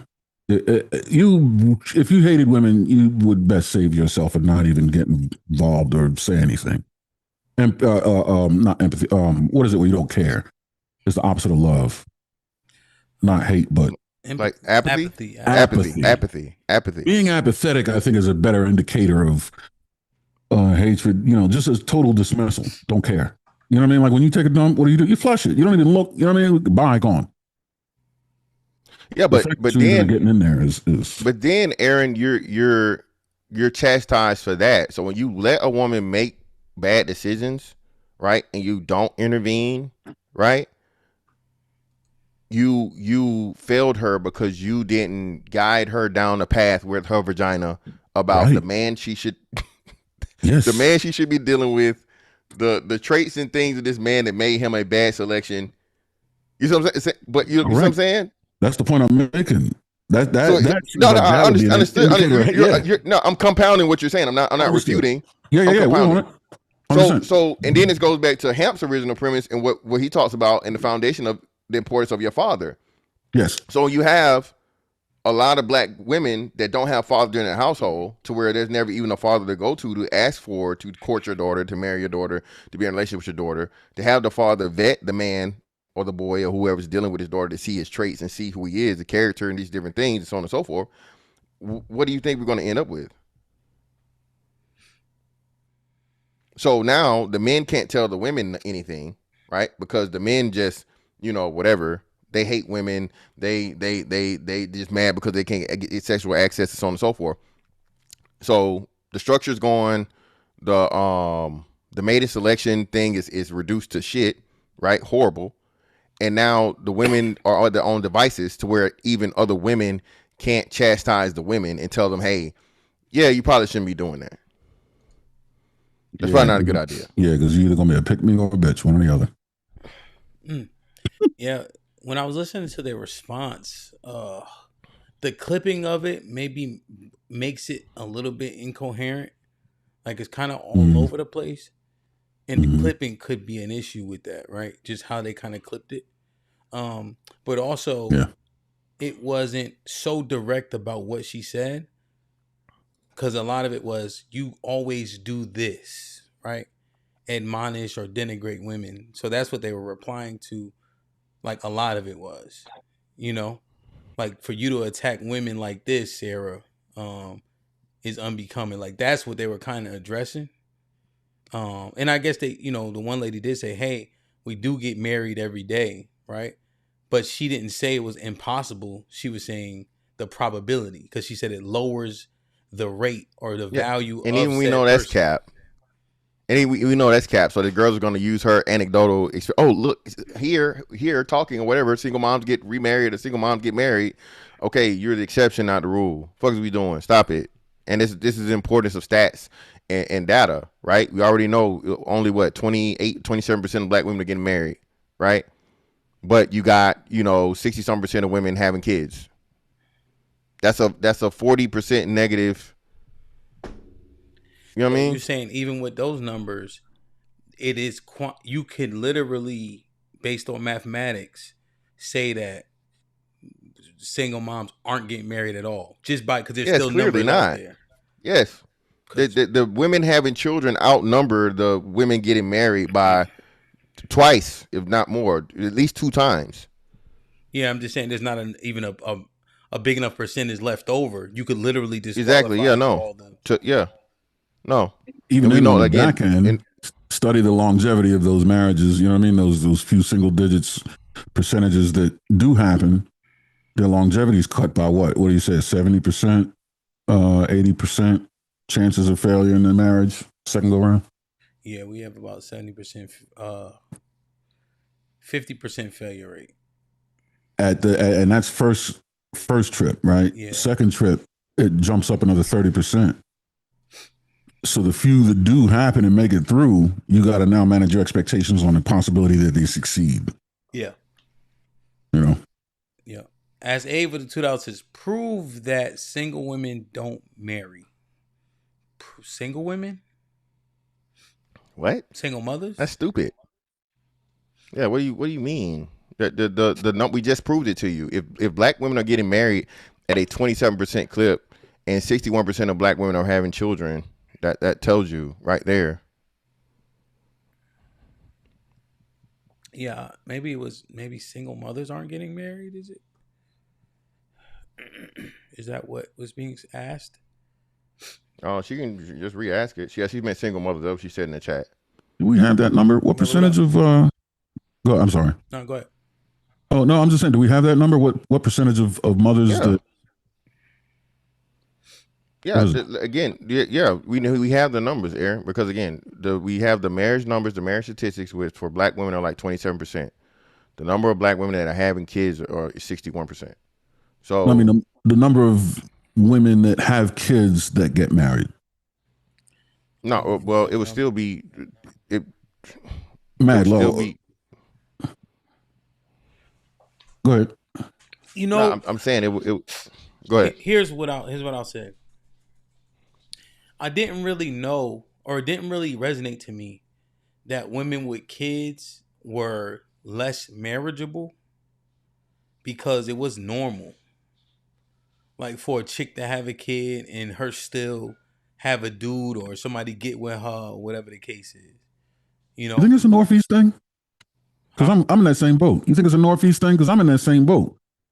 It was new to me. It's generational. It's not. It was the same for us. It's generational. Was it? So what I'm saying is this though, based on it being generational, based on those women probably being about our age, based on us seemingly accepting women with kids, not seeing the potential flaw or downside, right? Because we were nurtured in that way, right? Yeah, we were raised to. Yep. What she's saying, does it have a level of credence because we also know that life? If it wasn't for our conversations, how like you say, Mr. Fantastic, how many men are woken up by the reality of the landscape if they're not a part of these conversations? My friends that's still around the way ain't watching YouTube. They just outside. Oh, she fly. Oh, she meet her. He started to like her. She got a kid. Okay. And niggas just keep it moving. So the reality is what she's saying, more of the realistic fact that we don't usually eliminate women for having kids, generally speaking. For our generation, yeah, because we're older. So you gotta think, if you're 40, more likely than not, both of us have a kid, right? Because once you get in the 40s, it jumps up to like 80%, right? So that's why I say it's a generational thing. But the shift that's happening is, remember, the older women have more kids than the teenagers now, which would be we're just going to count 18 and 19 when it used to be the other way around. So girls are not having babies. Don't mean they're not getting pregnant, but they're not having as many births in their younger years as they did in prior times. And now you got it flipped to where you got more. I think it's 35-plus-year-old women having more kids than 18, 19-year-olds. Yeah. Right. Here's my assessment, though. The lady is probably our age, right? You agree? Those two women. Yeah, definitely. She's saying, no, that's not true. I'm saying that her being our age, she's not being facetious. Because we were nurtured to we never even saw it as a bad thing. Yeah. You see? So I'm saying, like, she's saying that, and it sounds like bullshit, but when we make an honest assessment about how we've been raised up, she probably right from our generation. Well, no, so she was saying, so I thought she was saying specifically for her. Probably her, but also it just extrapolates. Yeah. So it would be accurate for that, but even still though, I don't think the numbers are extremely high of marriages at 40. Yeah. Oh, I see. So she's saying, yeah, I can see it, but even when we quantify it with actual marriage data, that is a contract, you can't see it. We don't see the marriage rate. I don't think so. Okay, I see. So I see. Yeah, age is doing that too, though. Huh? If this was like 15, I think age is contributing to that too, though. If this was 15 years ago, the conversation would be a little different, because youth would be still in the picture. Yeah, no, I understand that. So I'm just kind of just breaking it down, right? So the marriage rates are too low for what she's saying to be mostly true. Anecdotally, we understand we never were taught to like frown upon the woman with kids, so she has credence because we also all kind of be like, yeah, she got a kid, whatever. I might get with her, I might not, But what Sarah is saying is, hey, it is not an optimal situation, and your desirability, right, could take a hit or will take a hit. Yeah, you're gonna take a hit. And then you would say, what do the numbers say? And the numbers would prove that true if marriage is still the goal. And I said, if marriage is still the goal, I believe it is, even though people say it ain't. I think it's a coping thing, especially for people our age or around our age. When they say, I don't care about that, I think that's bullshit. So that would be us kind of completing the sentence. You know what I'm saying? Yeah, I would say this, right? So if it's a man that's made it to his late 30s, 40s, right? He doesn't have any kids. He's successful. He's where he should be from a financial standpoint, and so on and so forth, right? That man he's not choosing the single mom, especially now. So I think that's what's happening, and what they don't even understand and realize when you say this. Yeah, you can get a man, but can you get the man you want? Very, very few. The older you get and the more kids you have, women are just saying, oh, I can get a man. Yeah, you can get, of course, you got a vagina. You can always get a man. But can you get the man you want? Can you get the man that has all the properties and all the things and that you say you want? And it's highly unlikely. The more children you have and the older you are, right? Now, and we know, again, very, very few women are going to be extremely, what's the Cheyenne Bryants? It ain't too many Cheyenne Bryants around here at 40 plus, right? So, yeah, you can get Ernest the electrician, maybe, but he gonna have some kids too, and he's not gonna be somebody that you truly desire. This is gonna be somebody that you're getting with for survival more so than anything else. You muted, sir. Turn on the AC with the $5 says. The difference would be, if is a childless woman more likely to get married than a woman who already has a kid? Oh, thanks. Likely, no, right? Because mathematically, so many women already have kids, right? So the likelihood would have to be no, mathematically, right? It would have to apply the same way. So if damn near 70% of the women have kids, then the answer would have to be no. It's not more likely because there's so many less. and the ones that are less are young, right? Essentially, because the first kid is had at 26. So you got to remember, that the younger ones are not getting married, right? So if we're just being mathematical about it, it is more likely that a woman with kids would get married. Am I off, or is it just it makes sense, right? No, I see what you're saying from a mathematical standpoint. Yeah, you're in you can't defeat that. If the majority of women have kids, right?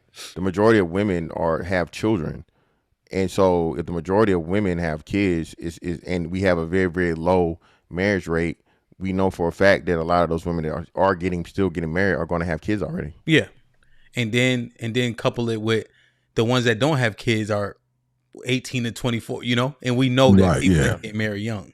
So that's another thing too. So even understanding the average marriaging age, 31. So with the average marriaging age being 31 for us, meaning black people get married later. Yep, and the first number kid of women comes have at 26.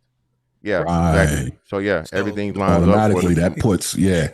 The distributive calculus of that makes it that way. Yeah, 100%. So essentially, first kid at 26, average age at 31, and 65% of the women have kids. So the probability is lower that a woman that doesn't have kids is to get married. Yeah, before a woman that has one. So Yep. Yeah. I don't even think we ever did that equation before. Joel with the $5 says, why don't women with kids seek out men with kids more often? It always seems like they are asking men without kids to take on that responsibility. Is it? Well, because they don't want the burden of another man's kids, and they understand that man has kids already. That's less resources for her and her children. So remember, women are just selfish by nature. And I'm not saying that as this is just how they are. So a woman understands that if this man has children of his own, well, just like I'm going to put my children before him and he's going to put his children before me and mine. I don't know how much trust I can put in the presupposition that women seek out anything. I mean, it says, why don't women with kids seek out? The question would be, do women seek out? And to what degree? Yeah. Joel, are you saying that women with kids are asking men with, like, they're seeking out men with kids? Just to clarify, just so we understand. Yeah, it's been said. Women have. Yeah, it's been said out loud publicly. But is it the exception or the rule that women are engaged in active pursuit?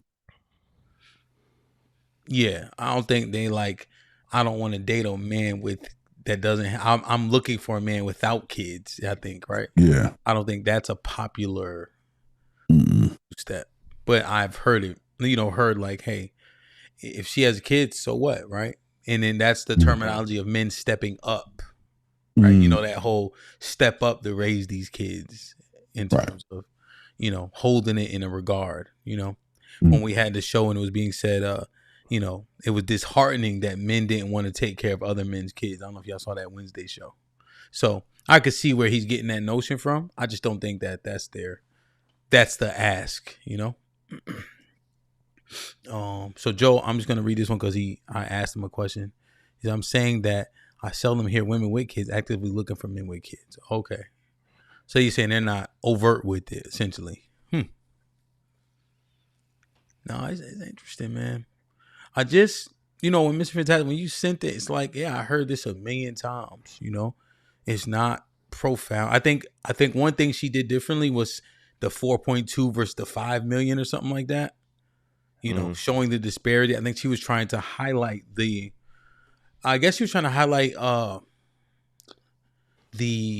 what's the word? Irresponsibility, maybe? Or the irresponsible way in which we have sex, since people are going to have sex regardless of, wait until marriage, right? So she's just speaking on the reality. So she was looking at the irresponsibility as it pertains to the women that were black versus white, right? Is that what she was trying to highlight with the numbers? Yeah, and just the percentage that black women represent in the single mother population. So, like you said, despite being white women being 5 times their numbers, so you got to think if there's a white women have 6 point whatever, right? And black women have 4 point whatever, right? That's like that's way too close. Yeah, it's way too close, and it's just way too much. The like you said, the irresponsibility aspect of this is crazy. Yeah. Okay. Hold on 1 second. Arno, can you hear me well? Yeah, I can hear you. What's popping? I'm about to bring y'all on screen. What's the word? What's going on, man? Shit, brother. Salute to Arnold out in the building. Turn on the AC Now podcast. Tune in to them every Thursday and Sunday. Thursdays at 4 p.m. Eastern, is it?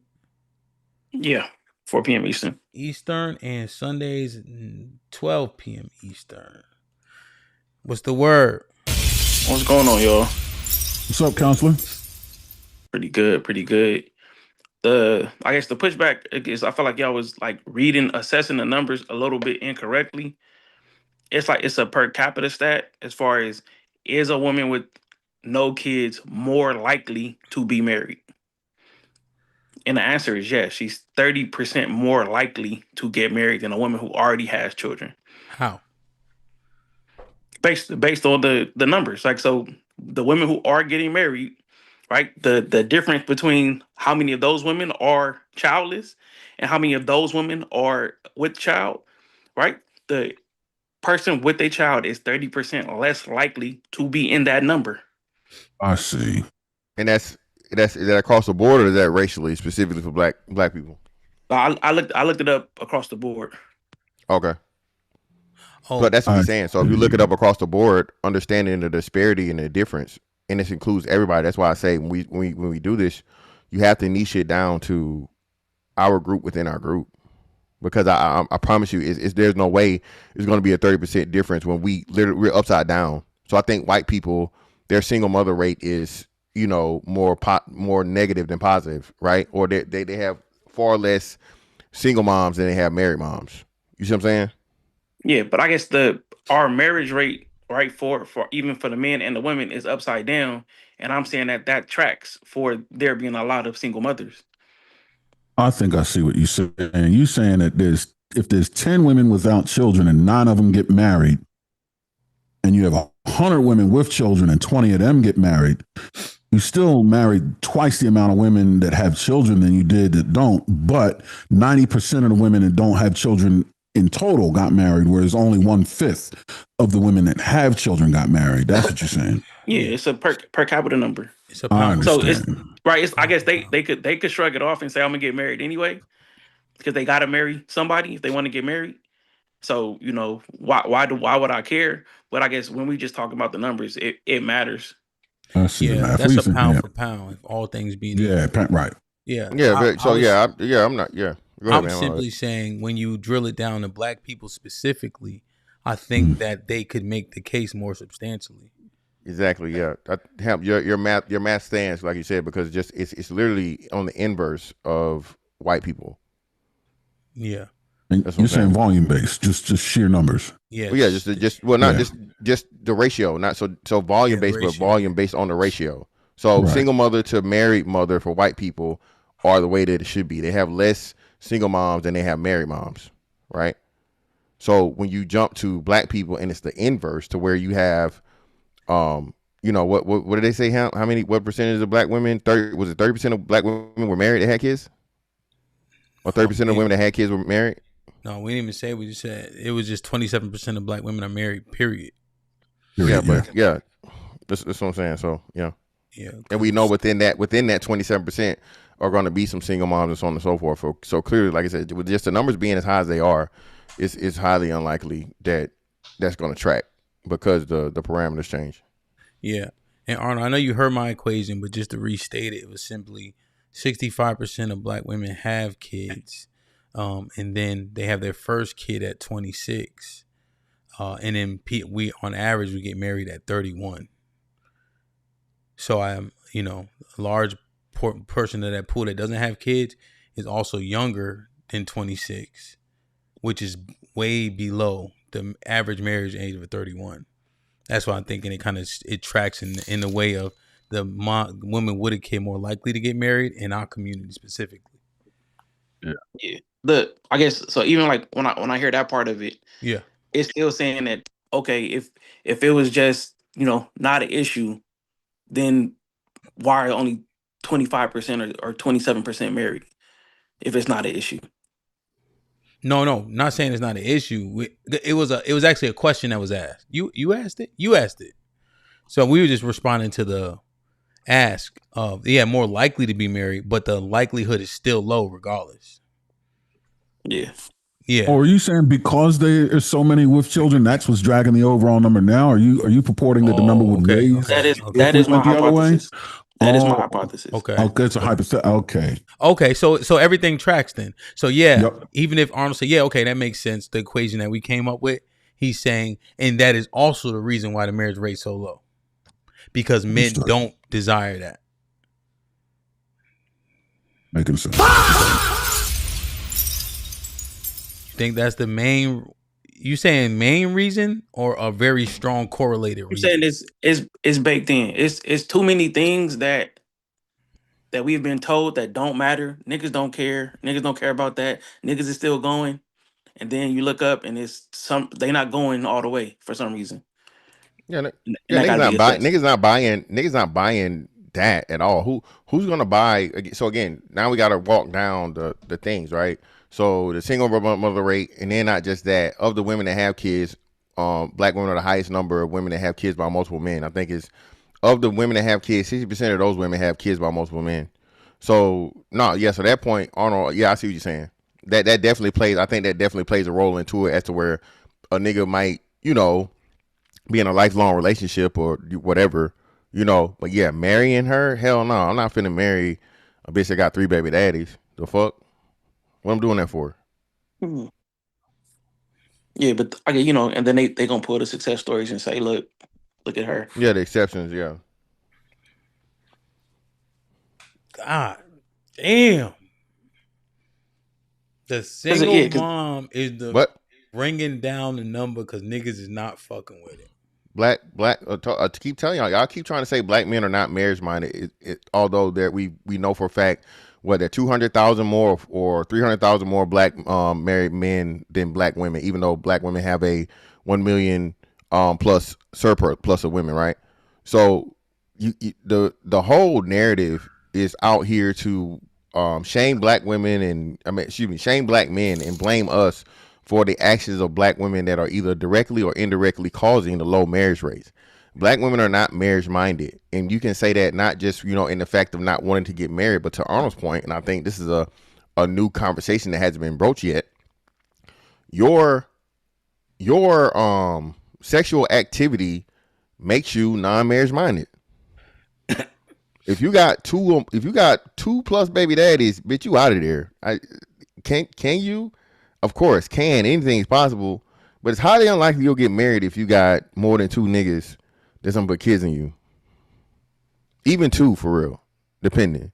And you've never been married. Yeah, there's no history of wedlockers. Yeah, because I guess even if you just look in the mirror and say, okay, me with no kids versus me with 2 kids, which one is more desirable? Then they have to answer that question for themselves.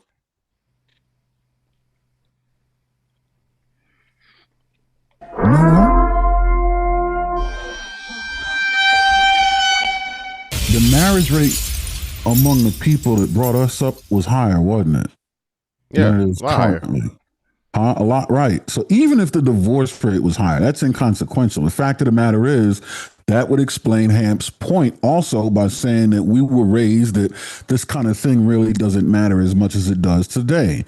But now that it does matter, if the marriage rate follows the change in the trend. Well, again, and 2, black women are the only group, the only demographic, gender or race that has a higher divorce rate than marriage rate. So that's what I'm saying. So even when a black woman's, there are more black women getting divorced than that are newly getting married, right? That's what that equates to. So a lot of. Sorry, go ahead. So you know what that's doing though? If there are children coming out of those marriages, what are you doing? Flooding the market with more women with children, albeit in wedlock, but still. Yeah, exactly. You're creating negative lift. You know what I mean? Man, that is. Joel with the $5 says, "Why don't women with kids seek out men with kids?" I read this. As Abe with the $2 says, "Men feel women with kids are more stable." Well, Arnold and Mr. Fantastic are outside. Is any truth to this? No. More stable for who? The man. No. Why would she be more stable? She got more. She got more going on. Yeah, she got more liabilities. She got a whole lot more going on, and that's even how old is the kid? So no, she more likely than not, she has a kid. She has financial responsibilities. I won't necessarily say difficulties, but it's a lot of things. She's limited in the things that she can do and whatnot, what have you. So no, no one sees a woman with kids as more stable. Joel with the $10 says, "Perhaps they just want access to the theoretical resources the man without kids has, especially since the woman with kids should be more attractive by virtue of him being selected already."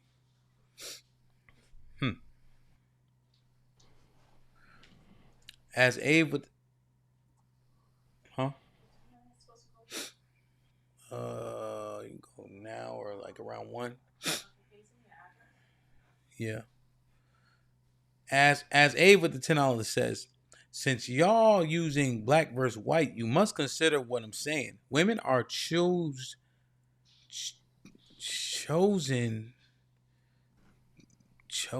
be what? When convenient. Chosen black when convenient. If it's so few of us versus them, y'all need to be sure the woman not race switching at will. Make it make sense. You can't." Why would you use this crackpot, just ridiculous ass thing? You can't put. We're talking marriage here, so you use the same poor argument with abortions. That works with abortions, right? That doesn't work with marriage. Ask Ave.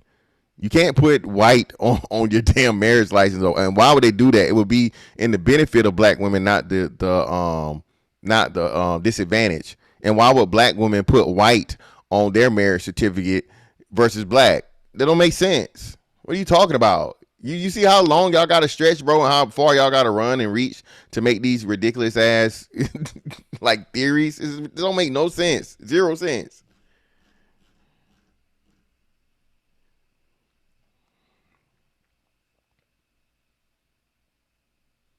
Because the part where the ladies from rebuttal FonteNOT video, they were pushing back as far as the conversation about wife value.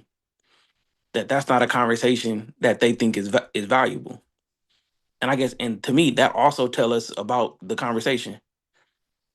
That's not important to them. Because if you just think about it, I think it's probably something new that Sarah came up with. But the conversation about, what is your wife value? And we had to think about it and say, okay, look in the mirror and say, what is my wife value? I don't think that they're willing to have that conversation because they would have to be honest with themselves. What would the honesty reveal? That what would a man want from me? What am I giving to a man? What am I delivering? What are my deliverables for the man who's taking me seriously? Do those deliverables change because she has a kid? Yeah. How so? So he loses some of his autonomy because he's now connected to me. Right? What he can do as far as moving around, picking up, going to find a new job somewhere. Now he has to consider, my kids, their fathers.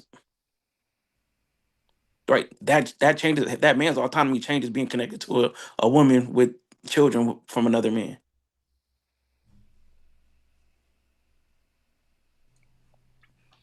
But what about her deliverables changed, though, Arnold? The variables change, but doesn't she still have to provide the same things?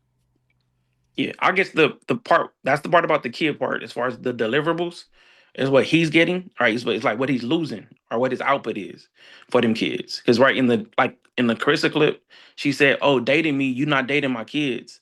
right? In dating, of course, I'm not dating your kids, but once we are one and we get married, your kids are a factor in our expenses. Even and before if I'm the breadwinner, my expenses are going to come into play. So his deliverables don't change. His deliverable change. Yeah, even before that though, even before you make it to, even before you make it to marriage, that's the same conversation me and her had. Even before you make it to the marriage stage, she said this out of her own mouth. She's going to require and she's going to be checking to see how much you're willing to spend and how you treat her child from a financial standpoint. So that's even an elimination or approval box that you got to fill. She said this, so I don't understand how people forget what they said and then they try to change it. No, you exactly are dating, and what makes it so crazy, Hemp? Oh, it's a package deal. We heard this our whole fucking life. If it's a package deal and it's always been a package deal, oh, now it's not a package deal and you're just dating me. Stop playing with me, man. So Joel says, with the $5, marriage rates are 36% for black men, 29% for black women. Y'all tell me who's marriage-minded, and who isn't. DJ Vapors with the $2 says, which one is worse, a single black baby mother, or divorced single baby mother? Single with no marriage. Yeah, single with no marriage is worse. Why? Yeah, because she more likely than not, Hemp. It was some bullshit. She got pregnant by it was a oops baby. It wasn't planned. She didn't vet the dude that she had the baby with. More. That's the reason why we know a lot of these dudes are not going to be around and they have complaints. So at least in a marriage, there's some sort of foundation and stability there, an attempt at family and so on and so forth. You can just get pregnant at any given time. Do you think though, with the marriages failing before 7 years, the divorce rate being 50% in the country and a little bit higher for us, along with the initiation stat that is included when it pertains to black marriages, do you think that the marriage really has that much more substance? It has to, because y'all put it on there. so as much as everybody does and society still puts weight on marriage, it has to count for something. Because still, that means for 7 years you were with one person, ideally one person, right? Trying to make something work, building a family, and the shit just didn't turn out the right way. Versus a woman that's had a kid with a man upon meeting him within a year or so, and then the man's out of the picture and she's trying to find a way and make a way for those next 7 years. If she doesn't, and then with black women, within the next 7 to 10, she done had another kid by another nigga. So yeah, marriage still definitely has much weight when it comes to that. We're talking about a divorced single mom versus a baby mama. Yeah. So what's next, Arnold? What's next, Mr. Fantastic? Y'all out in the earth making y'all way when it comes to these women. What is your honest and true assessment at 30? Arnold, what you 38? 39 and 42. What y'all looking at when y'all hear these things, have these conversations, view these things, and you assessing women that you come across? Because even Mr. Fantastic said that it's possible he get married. So I have to even talk to him about this. Yeah, anything's possible, but highly improbable, right? So the thing is this: the vast majority of women at our age, Arnold will still be included in this window, have kids already, right? Are there women out here without kids? Yes.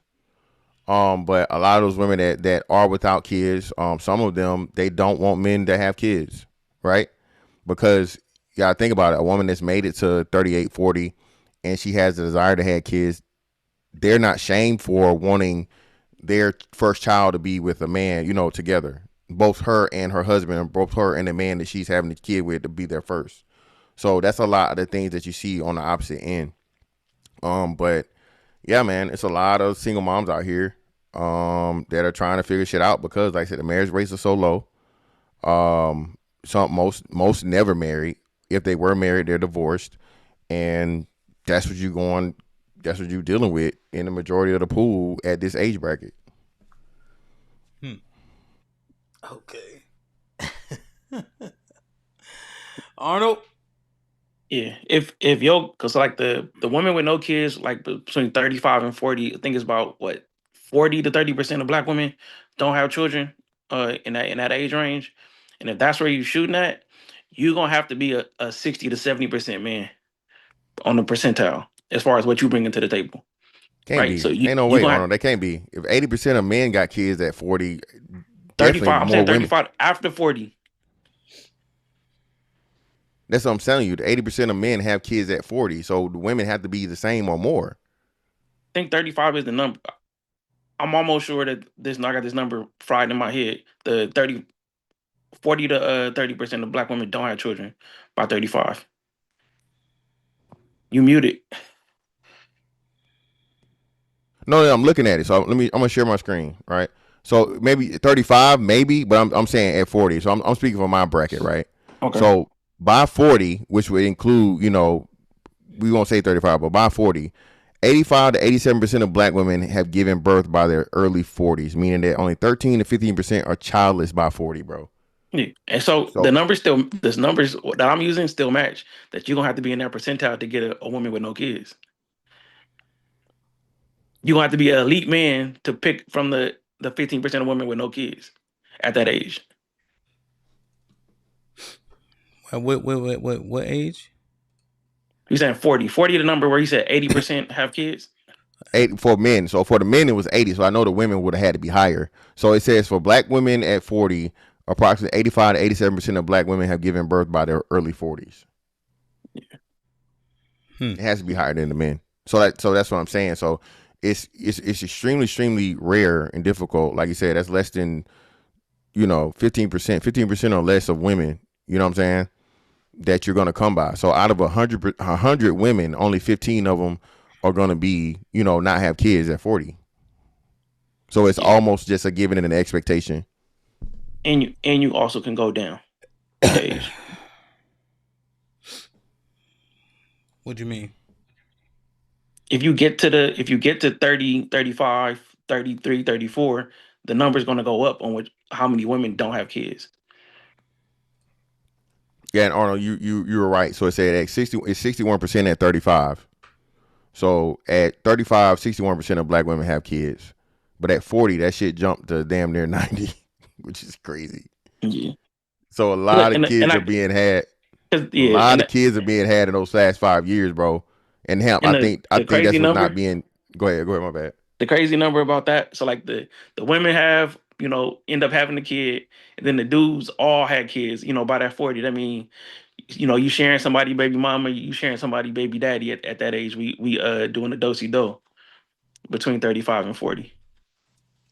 No, the 35 is like the cutoff because, like I said, 35 is high, but to jump fucking 30%, bro, damn near 30% in those 5 years. And HAMP, that's what I was saying earlier, to where a lot of these women, HAMP, are having their kids much later now. They're having these kids at damn near 40 and right at 40,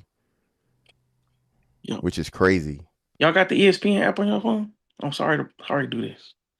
Anybody phone just buzz? No. They got to be kidding me, bro. What happened? No? All right. I ain't gonna mess with you. I ain't get it. Who got who? Somebody who died? Myles Garrett to the Rams. Really? Yeah. Wow. Fuck me up too. Wow.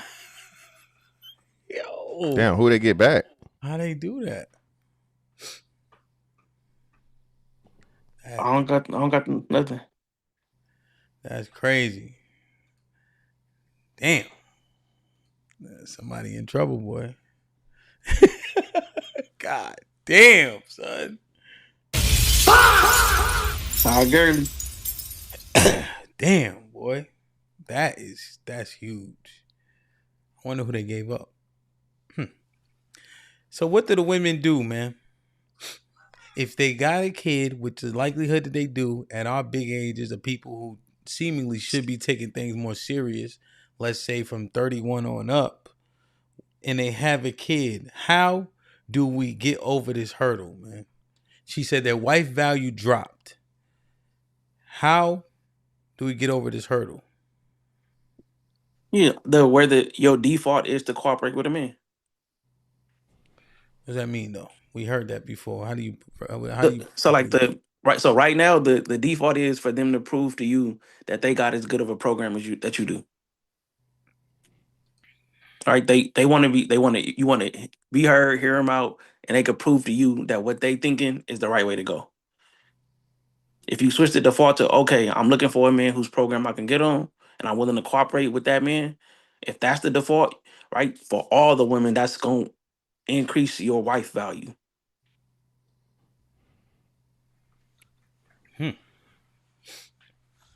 Okay. Now this is what we had a dilemma though.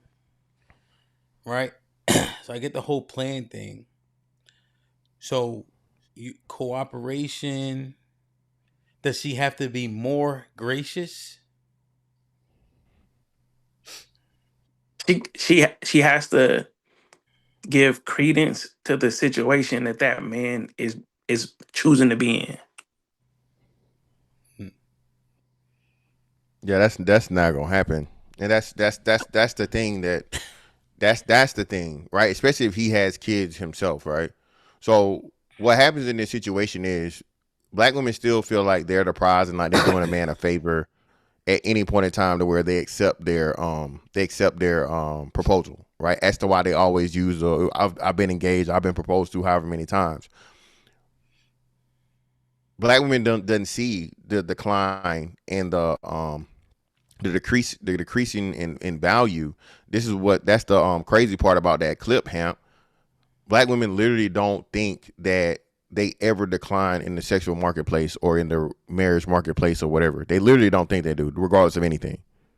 Kids, weight, like actual attractiveness, where they rate on an attractiveness scale.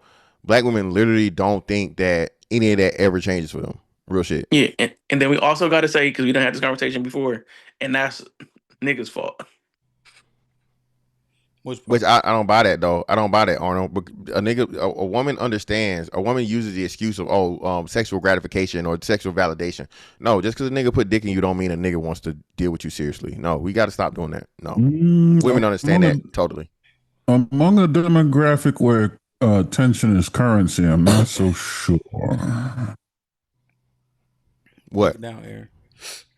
Of what you're saying, fantastic. If you know what I mean, like if attention is genuinely currency in their world, then attention. That's it. You pay attention, and they consider that as job done. Yeah, but that's women. Women across the board. Women across the board use attention as currency, right?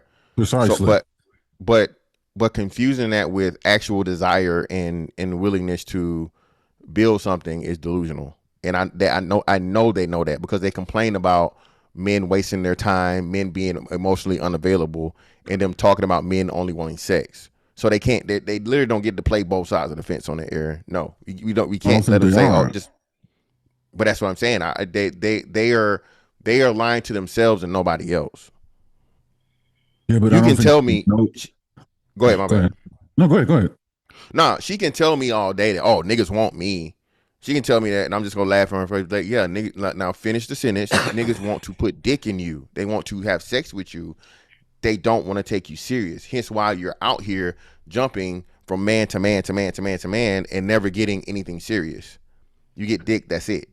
They combine the two. I think taking dick is being taken seriously. That's what I'm saying. I don't think in their mind, I don't think they're readily aware of the distinction between the two. I think the two are one and the same. It's synonymous with attention being the currency that joins them. Yeah, but the problem is when you leave out of the delusional world and your attention doesn't equal your bills being paid. Your attention doesn't equal you having gas in your car. Your attention doesn't equal food, right? So this is why I say, because women make the same complaints about those things. I don't know if you probably not aware. Are you aware of the rent due hashtag, Aaron? No, but that's why they would blame us. So hear me out, Aaron. So it's a quick lesson to everybody, right? So Aaron, it's been black men literally came up with this theory, the rent due theory, right? Anywhere from like the 28th and on, there's a huge uptick in women complaining about needing a provider and men not being real men and men not doing all these different things and so on and so forth, because every first, every close to the first of the month where, you know, rent is due and a woman has the harsh real reminder of her financial obligation, yet her giving men sexual access not equaling or lessening that financial burden comes up. So women are well aware of what they're saying and their actual life not being the same. They're well aware of it, and it's literally being, you know what I'm saying, the trending of their conversations and things that prove it. So that's why I say I'm not gonna accept that bullshit about, you know, you gave her sexual validation, so she thinks. No, she knows she got to pay that motherfucking rent every month, and she complains about the men even though she's out here still getting dick. Well, yeah, no, I think she's aware of the result.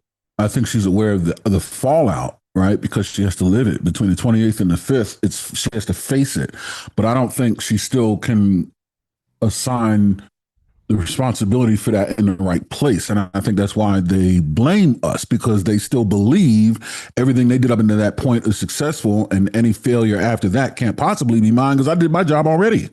No, they can. They just refuse to do it, Aaron. Okay. I know they can do it.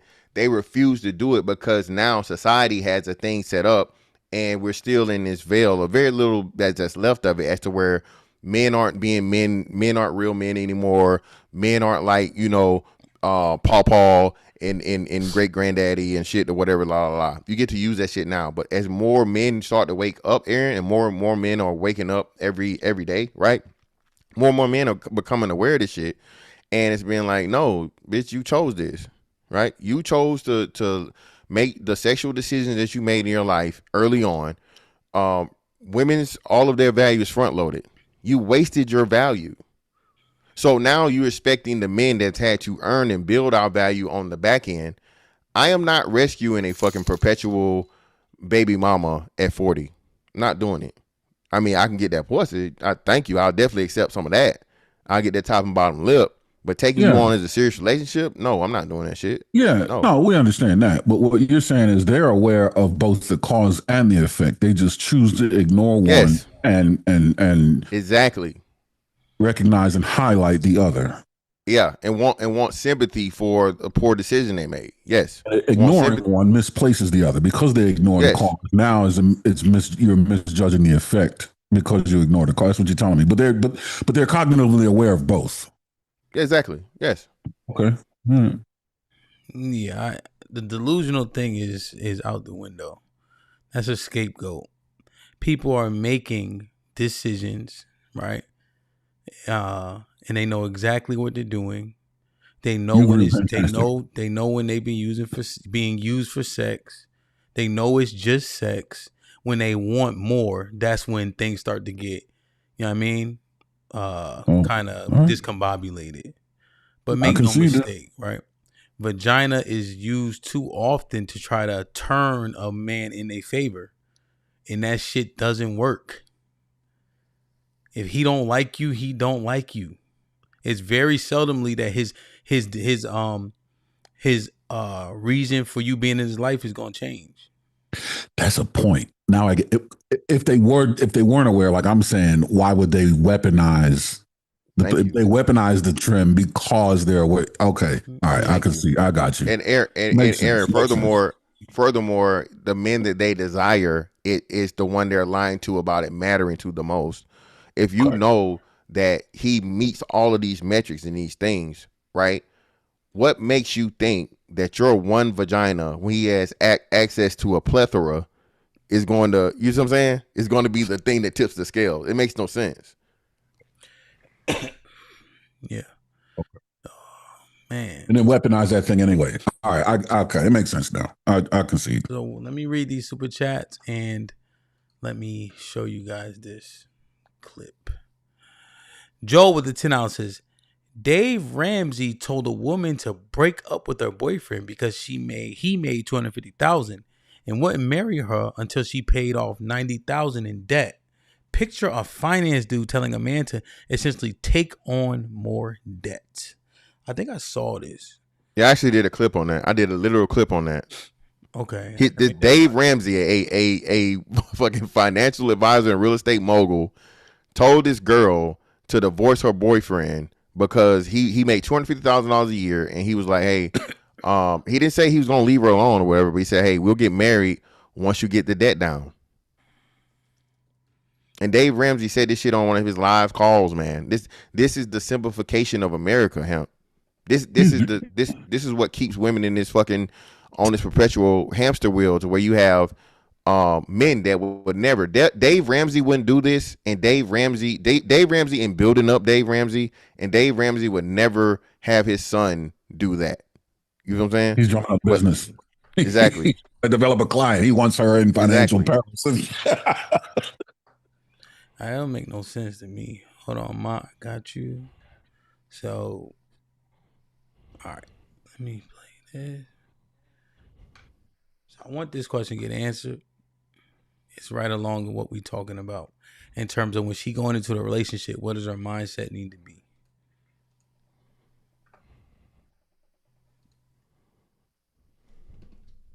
It's muted, Hemp. It's not. We don't got the sounds now. The clip. Huh?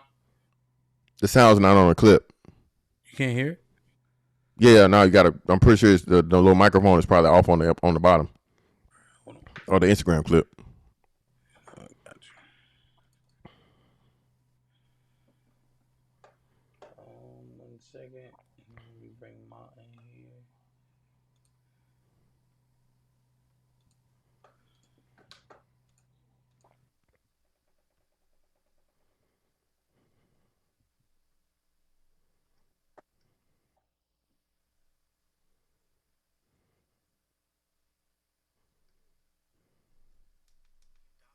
I don't expect you to come in having to get a second job because you're dating me and my child. So I just feel as though that's this misconception that every single mother is looking for a provider for her child. That's not accurate. The point that I'm making is I don't think that I need to specifically give him extra gratitude because he decided to be with me as a single mom.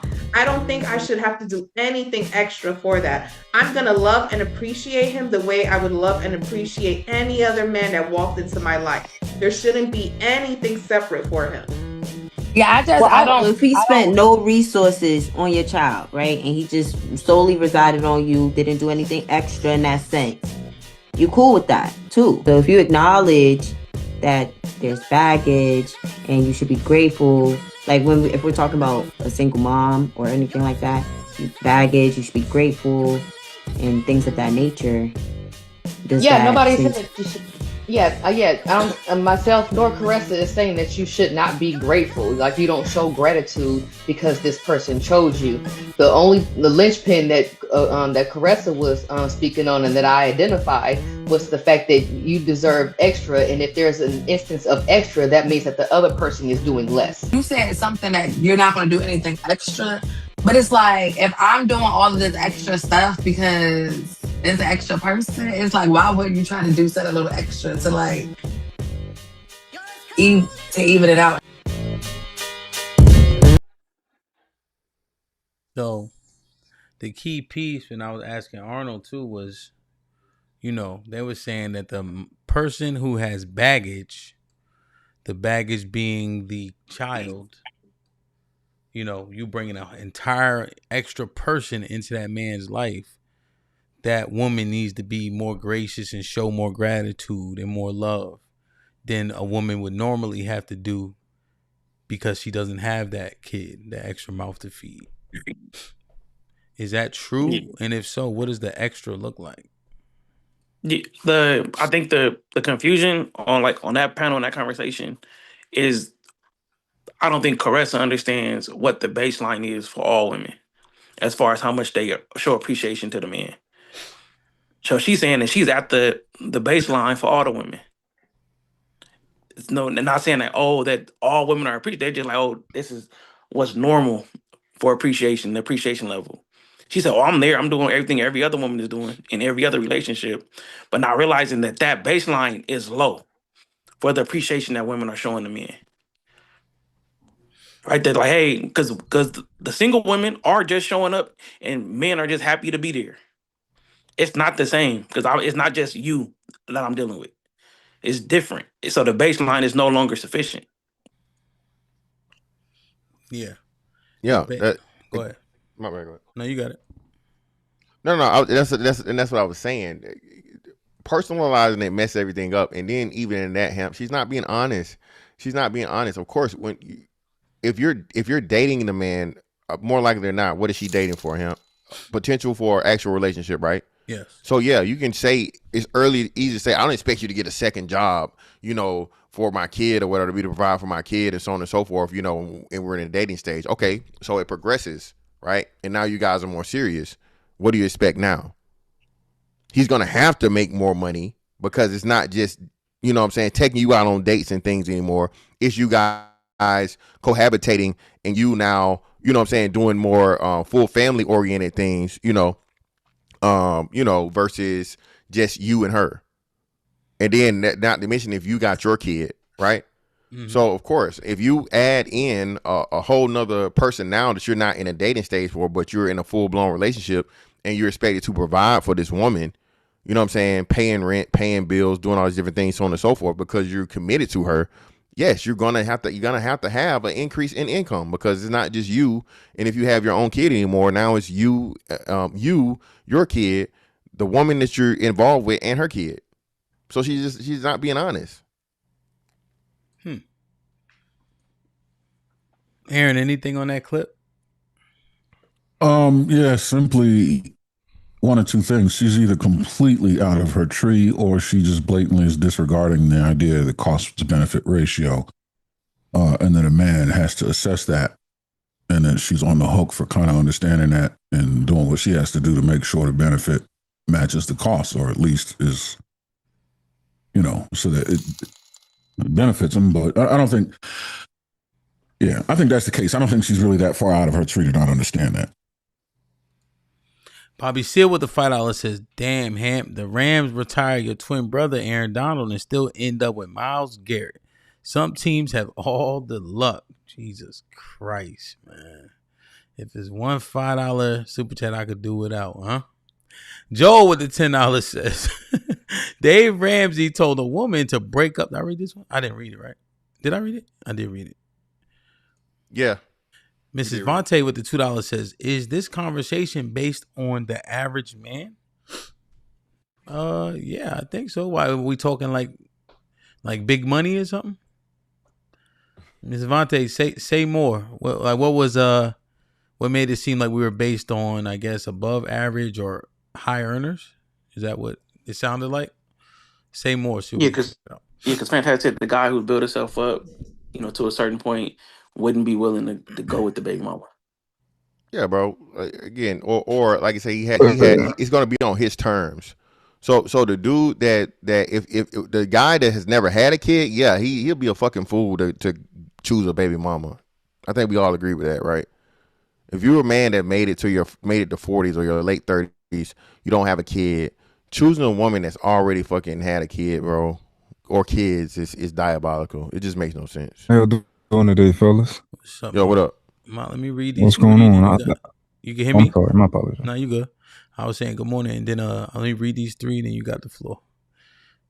Joe with the $10 says, so a single man without kids gets nothing in return for doing extra for a single mother and her children, makes the point I've been making even more valid. Miss MS Peach with the $5 says, this is too stressful, HAMP. If they have kids with somebody, they need to go be with that person or somebody with kids. As A with the $2 says, she doesn't need help with her kid. I don't know, man. That's stupid. Like, stop. I don't know, man. It's inevitable, right? Like, the kid is ingrained in her life. Eventually, as it gets more serious, if Mr. Fantastic was at my house, bro, and he in the kitchen, and Big Chug go want his son to drink, you know what I'm saying? Go ask Uncle Mr. Fantastic. Like, it'd be just little shit. It don't even be nothing crazy. Yo, can you carry this to the car? If I'm carrying they shit to the car and you standing there, yo, bro, can you grab this bag? Like, it just be that little, or kids, like, middle of the night, kids waking up, all types of shit. I mean, just regular, you know. Mom, what's popping? What's going on? What's the word, man? What you think, man? I mean, I got a few. I didn't see y'all last video, but I hear y'all pretty much talking about a man who's made it to his, close to his 40s and about his 40s, choosing a woman with a kid, and how he either wouldn't do that or shouldn't do that. But also, I wanted to talk about Sarah also at the same time. So it's like, which one y'all want first? Just for the record, I'm saying a man that doesn't have kids. I am all for people with kids dealing with people with kids. You can have a expectation or a thing to where you say you don't want to deal with kids, men or women. I just think that's unrealistic. But the only time I'm talking about don't deal with kids or don't deal with a woman with kids, I'm talking about a man that doesn't have kids himself, or for the women, vice versa. Okay, got you. A lot of people tell me like people with kids should deal with people with kids, and people without kids should deal with people without kids. And I normally say like, well, how you gonna keep me off your bitches that you think is yours? Right? Like, a lot of guys be like, oh, I don't have any kids, I deserve the woman without kids. I'll be like, nigga, she want me, she don't want you. But let's talk about the other perspective of like. Wait. You can't just. Oh, Arnold, you got waves? You gotta chill. I seen you turn to the side for a while. That's the 10th time you did that. You wanted us to say something about your wave. Let me see. Wave check. Yo, wait, Monster, you saying, she want who she wants. She don't care if I got kids for real, if she want me bad enough. Yeah, like, people, you deserve who you qualify for, right? It's like that. Like, you can have no kids and you can be 40, right? And you can be successful. And if she don't want you, and if they don't want you, they don't want you. But if they want me, I qualify for them. You don't qualify.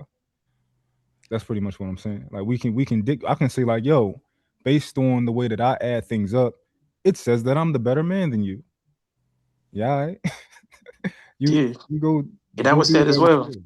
That was said as well. It said if you're gonna have to dip into the women because they have become elite by just not having children, right? They get a point for that. You're gonna need to do some shit to get you some points too, as a man, to be able to get into that category, to get that category of woman. You're gonna have to be who they want. Yeah, it's really that simple. Yeah, that was said already before you got here. Oh, true that. Yeah, you ain't say shit. As far as the other, perspective of the man, right? I mean, of the woman. Hold on. Oh, my bad. Hold on. Does Arnold and Mont, does the man who does not have kids around our age, is there a percentage of men that qualify only for baby moms? Yes. Oh, a lot of them. Yeah.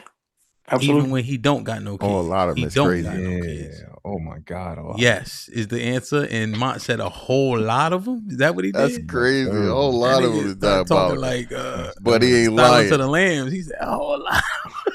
Yo, crazy. So, Mont, you saying a whole lot of them? That's like some. You saying like the majority of niggas around, let's say, this 8-year gap or so, qualify for baby moms specifically? Yes, sir. The majority, sir. Yeah. In 40s, 30. Well, 33 let's walk it down 40, though. Let's 45. Let's walk it. So let's walk it down though. I'm trying. So the majority of niggas, what we said, 33 plus, only qualify for baby moms. That is crazy. Even without, and we saying the niggas without kids. What is the fucking criteria? That's who we talk about. The niggas without kids. Yeah. Think about That's it. what I'm asking. Look, That's what I'm trying to make sure. I'm trying to make sure we got all the parameters. Specifically, dudes without kids over the age of 33. Most of them qualify for baby moms only, bro. That's nasty work, bro. So if you think about it, what I was saying earlier, fantastic, about what percentile of man are you in? Right. So I'm in the top percentile. No, not you. That the men who don't have kids, right? What is your percentile of the rest of the men on Earth, right? Or in the So now, are you Mont has a 70 point. percentile men? No, I got no. So Mont is right. So we know the vast majority of men, the average height is what, 5'9". So the vast majority of men are under 6 feet. For black men specifically, most of the men aren't high earning. right? What HAMP? The average earning at 40 for us is what? 46,000, 50,000, 50,000. 50,000. I mean, a lot of niggas not funny. A lot of niggas don't got hairlines. Hey man, Mutt shoot shots at the, they didn't include him, but Mutt shoots some hella shots right now, and I can't really fight back right now, bro. Can't argue with that, bro. I can't fight back. Yeah, because you got to be elite. Hold on. No. So I would say this though. I would say this, right? Because the same thing is going to apply to the women without kids. They're not fucking spectacular. They aren't highly attractive. That ain't They're what going. Hold on. We got to balance this shit. We go balance this. Hell no. I was about to lay it down. I was about to, but then I had to fix it. Why the vast majority of them, they got to give the criteria. They said it. Don't speculate. Don't speculate. They're the ones that said it. Let them. Well, the women. We all agreed to the points of the men. Now I'm countering with the women. No, we don't. No. So I got you, Big Aaron. So Big Aaron, you specifically are going to hate this, right? No, I'm not. Because you are such an intelligent. You're an IQ guy. You're an IQ guy, right? So there's no criteria there's no solid criteria that you can add up and do an equation on, right? They make it up as they go, and guess what? It's always going to be a nigga like me when they make it up. It is what that doesn't validate what. Yeah, but when you say a person qualifies for something, you got to have metrics that you are able to measure to establish qualification. So what you're saying is they don't qualify for anything, and the standards that are used to make those qualification judgments are out the window. So the qualification is nebulous to begin with. That's why you're going to hate this, right? So when I go to the door, right, and they're looking at me, and they got their little piece of paper and they pen, right, and they're deciding who gets to come in the room and who gets to not come in the room, right? They look at the pen and the paper, they like, okay, and they write something down, right? They didn't do nothing but scribble, and it was nothing on the paper, but they told me to go in the room, right? There's no criteria. They say, yeah, you good, you pass. There's no criteria. There is a criteria. It's hard to explain. What is it? Because there's no criteria. So criteria for who now? Because Miss Fantastic done did the flip over to the women. Oh no, us as men, we got a criteria. We got criteria, but the women is just like. Well, no, that's what I'm saying. But everything we're saying though will be an attractiveness trait for the woman though. Is what I'm saying, right? We agree to that. So it's not something that what you give a fuck about or whatever. It's about what women would consider a plus in the man is what we're saying. So now I'm saying the only thing to balance about having kids. Yeah. So what I'm saying, the balance to be it to counter it, because all those things we agree to what Mark brought up would be negatives, but now we have to compare the pool that those men are fishing in, right? Or swimming in. But I want to get through this first though. You agree with Mr. Fantastic? Yeah, I still don't. Arnold. Just from all right. Hush, please. How about you, Arnold? You agree with him? Yeah, I said that before Mike got here. Okay, Aaron, you disagreed? Yeah, I'm still trying to figure out, just because a guy that has maybe more in other areas than the guy that doesn't have any children. Just because he walks in the door, you're telling me that the guy that's superior to him is going to marry these women? Is what you're saying? Because now it sounds like you don't know. It's a small percentage of women that don't have the kids, and if we're saying that they are more desirable, it's going to be the upper echelon of men who are going to have access to them, and so most of us fall either average or slightly below as it pertains to most of the metrics. Then that means by proxy, most of the men in our age group qualify for the baby moms. Sure. That's a fact. But I don't understand what to say a man that does not have children qualifies exclusively for a baby mom and does not qualify for a woman without a child is goofy to me. Like, you don't get the same points you get for that a woman gets. Yeah, I understand that attraction is not symmetrical, but it's complementary. No, I'm saying me not having kids don't change how women see me. It's the same way as she don't have no kids, and men look at her differently. because she don't have kids. Like I said, it's not symmetrical, but it is complementary. He's saying us having kids is damn near inconsequential, Aaron. So that man that has 3 kids or 4 kids, 6 kids, 5 kids, 1 kid, if he meets the you broke up. If he meets the aesthetic metric and the monetary metric, that shit don't matter. So, but in the inverse, it's like a woman's degree not mattering. Say again, Aaron. It's like a woman's degree not mattering. I disagree with that statement, but the sentiment that's often shared, kinda. Yeah, the sentiment. Yeah. So, yeah. But you see, right? There's a problem even with that. Well, because it wasn't a 1-to-1. I think the equivalency wasn't there, but I'm trying to make it make sense. The disqualifiers come for her with the kids, but they come for him with his aesthetic and the lack of money. So he disqualified from the chicks that don't have kids, and they have access to the upper echelon men that have access that prefer a woman without kids. So even if he doesn't have kids, he doesn't meet the metrics that actually eliminate him or qualify him. The disqualifier for her is not that he has kids or not. That doesn't matter. His money, his height, his aesthetic matters. That's why the kids is not the thing that we're trying to solve for. They're not trying to solve for the kid. They're trying to solve for the other things. You see? Because a woman is expected to provide for the man's kid, so she is not really a negative factor unless he just wants her first child to be with the man that she marries or whatever. A woman is expected. A woman is expected I don't know to provide. Mr. Fantastic, you didn't even have to add that in. His disqualifiers for a woman without kid, Aaron, are being mediocre looks, mediocre height, mediocre money. Right? Her disqualifiers for the man she wants is her having kids. You see? That's why the man having kids or not is inconsequential. That's not one of the qualifiers or disqualifiers. For the majority of women.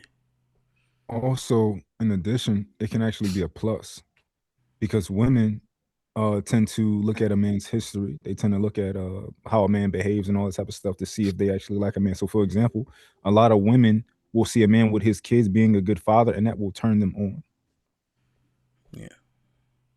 Like this, right? This is true. I think I'm seeing it. I'm like think about it, right? Well, I'll say I don't need to keep belaboring the point. So, Aaron, what you think? I think I'm seeing the way you put it, Hamp. I think I'm seeing it. See, something about you. You deserve what you negotiate for, not what you qualify for. But that's not what was said. Like Aaron, God forbid I had to go back outside. I'm kicking Mr. Fantastic and Arnold ass, and I got kids. You a fucking lie. More kids than them. Arnold, yeah, not me. Because because you know how it go. Yeah, sure. Exactly. Yeah. Nah. I guess it makes sense. No, sir.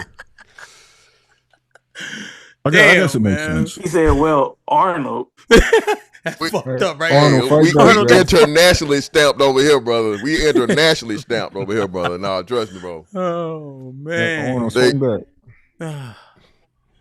Damn, man. Why would I hate that? Huh? What?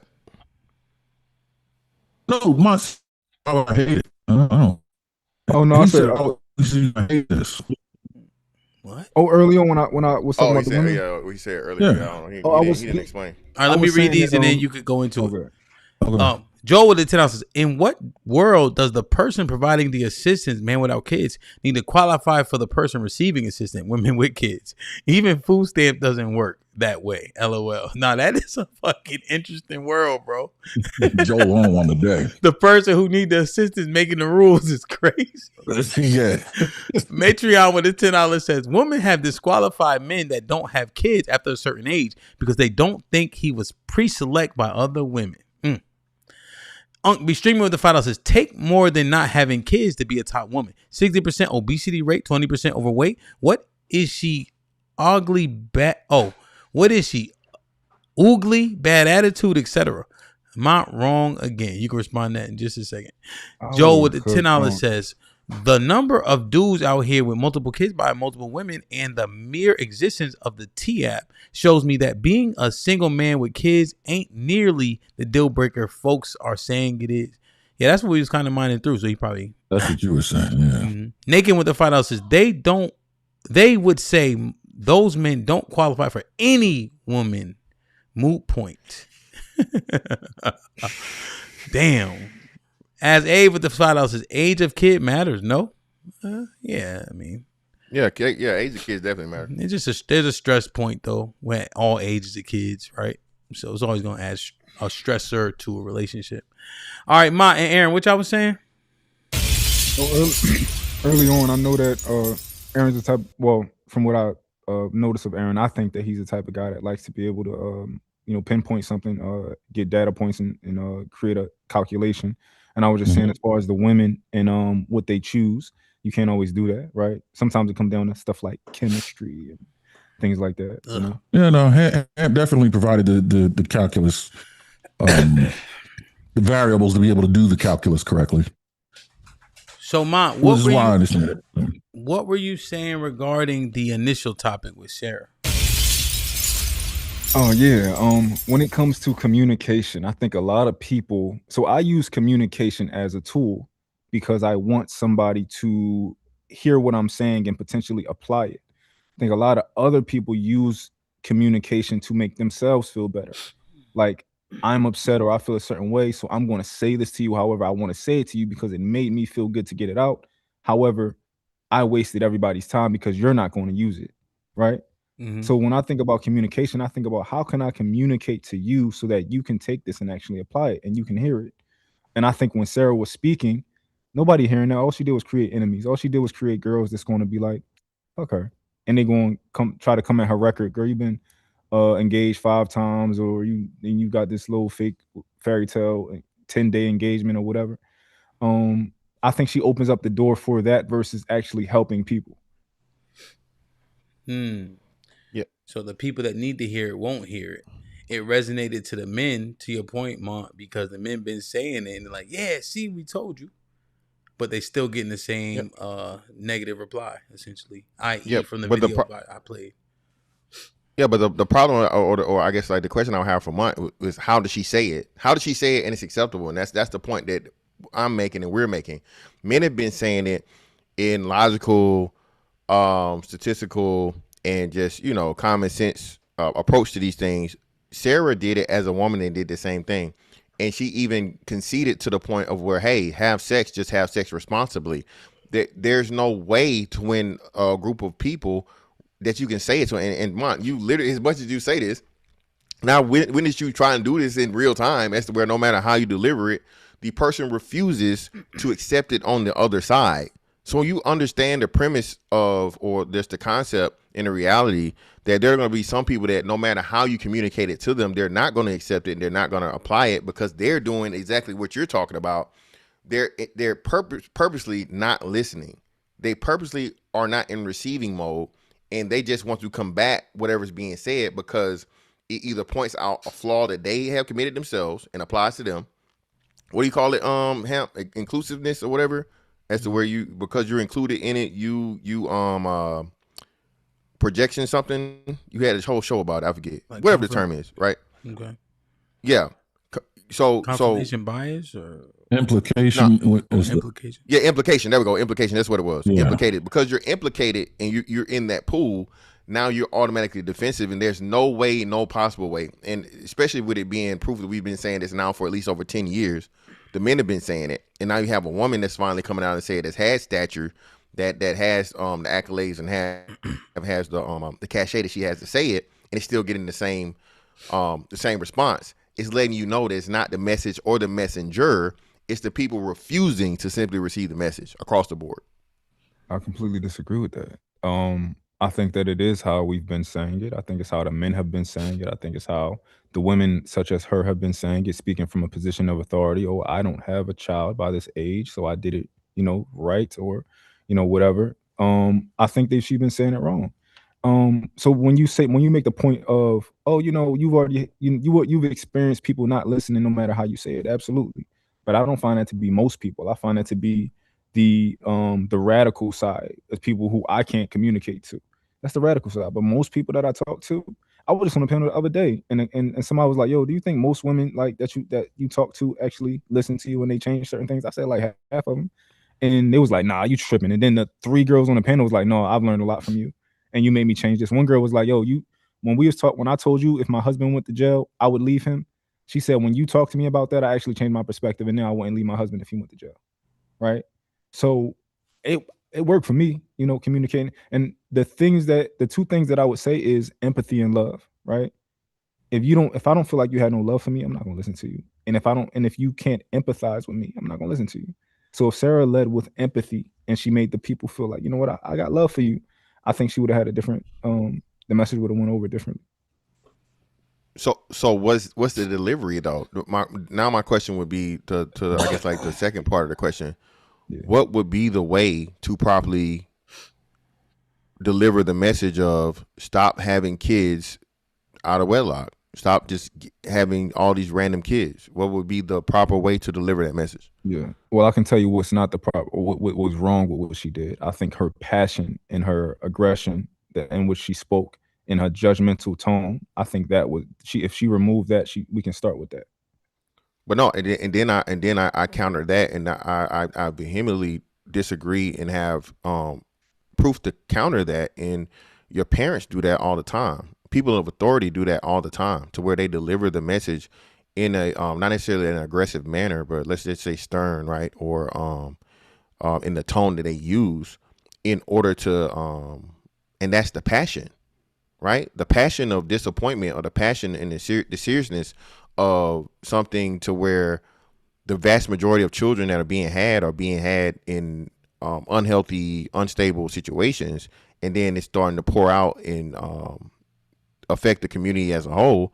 I think that is the passion, though. There should be some anger in that, when you know what I mean. So that's what I would push back on that. Yeah, well, I see it as the opposite. I think that most of the kids who grow up and become what do you want to say, degenerates and things like that, I think they grow up in households where the men and the women inside of the household lack emotional maturity. I think they scream and they yell. Like, I got family members who all they do is scream and they yell, and I'm just watching it. And I'm like, and they calling me like, "Yo, he said this and it was disrespectful. Come talk to him." And I'm like, "Yo, I watched the way that you communicate with him. This is the only way that he knows how to communicate, because all you do is scream and yell all day, and it doesn't work." I know for me in particular, I talk to my kids. Now, I'm not going to say that I never raise my voice, but I use it as a tool when it's necessary. For the most part, I communicate to my kids, and I tell them to communicate with me, and I make sure that they communicate in a calm manner and do it in an effective way. I think that works. And I think if we actually look at the data from like child psychologists, I think that it would probably lean towards what I'm saying, of less aggression and more empathy and understanding and love. Yeah. So it's fantastic. Let me say. So I remember they used to be like, "Hamp, you should like, just to summarize it, like, over pursuing the conversation, But I don't communicate that way, I'm more like measured in how I'm communicating on the POV or et cetera, unless we like joking around and, whatever the case is. And I found that it resonates more. Now, I think here's the reason, though. I think they almost like they will credit or discredit the person. And I think it is largely based on how that person resonates to them, whether it be authoritative, whether it be aesthetically. I remember the first time Hink ever hit the panel. He had the deep voice and a beard 3 years ago. All the women was dead silent. Dana, Sis, Asia, and you know them, right? And I realized Hink was saying what he was saying, like it was sound stuff, but they were all ears because that was the first time they saw him, and the aesthetic matched the things that they potentially see as attractive. I will argue, I think Mont can have that similar effect with the women, where they're more likely to listen because of the aesthetic. I think for me, it kind of happens more because, like, how I communicate and like maybe like authoritatively, you know. Now there was one thing, right? Or in it, the reason why I think there's several men, I have to do the majority minority in my head, that will get pushed back because they be like, nigga, who hurt you? Shut your ugly ass up. You don't got no women. You never seen no women. You don't know no women. You just came on the internet and now this your first time to talk to a woman of my echelon. You see? You see what I'm breaking down? So it's almost like the person is eliminated even before they communicate, and there's several reasons why. Now, here's the other thing, Ma. Do you remember we was on that panel and that girl said Ma is the most likely to get cheated on? I do. You remember that? Because of his communication style, she saw it as passive. No, she thought I was arrogant. Yeah, but true. Like you were like overconfident, right? But then she sees like the subtle nature of how he kind of communicates. And she's like, oh, I could, run over this whatever the case is. So that was an interesting example as well. I wonder what the default is. Is it the woman who be like, oh, he talked too soft? Or are they like, oh shit, he dark skinned, he got the beard. We don't know if he got a hairline, but his hair out the back like Stevie Wonder and them niggas. And, he is a tall guy as well. HAMP, women, I don't listen to what women say a lot of times. So and I want to make that make sense. So I listen to women, right? However, a lot of times I know what to throw out and what's nonsense. So as a man who gets women, you said that's bullshit. Okay. Yeah, like so what are you just talking? You talking because it makes you feel good right now. You want to humble me, but you wouldn't. That wouldn't be how it happened in real life.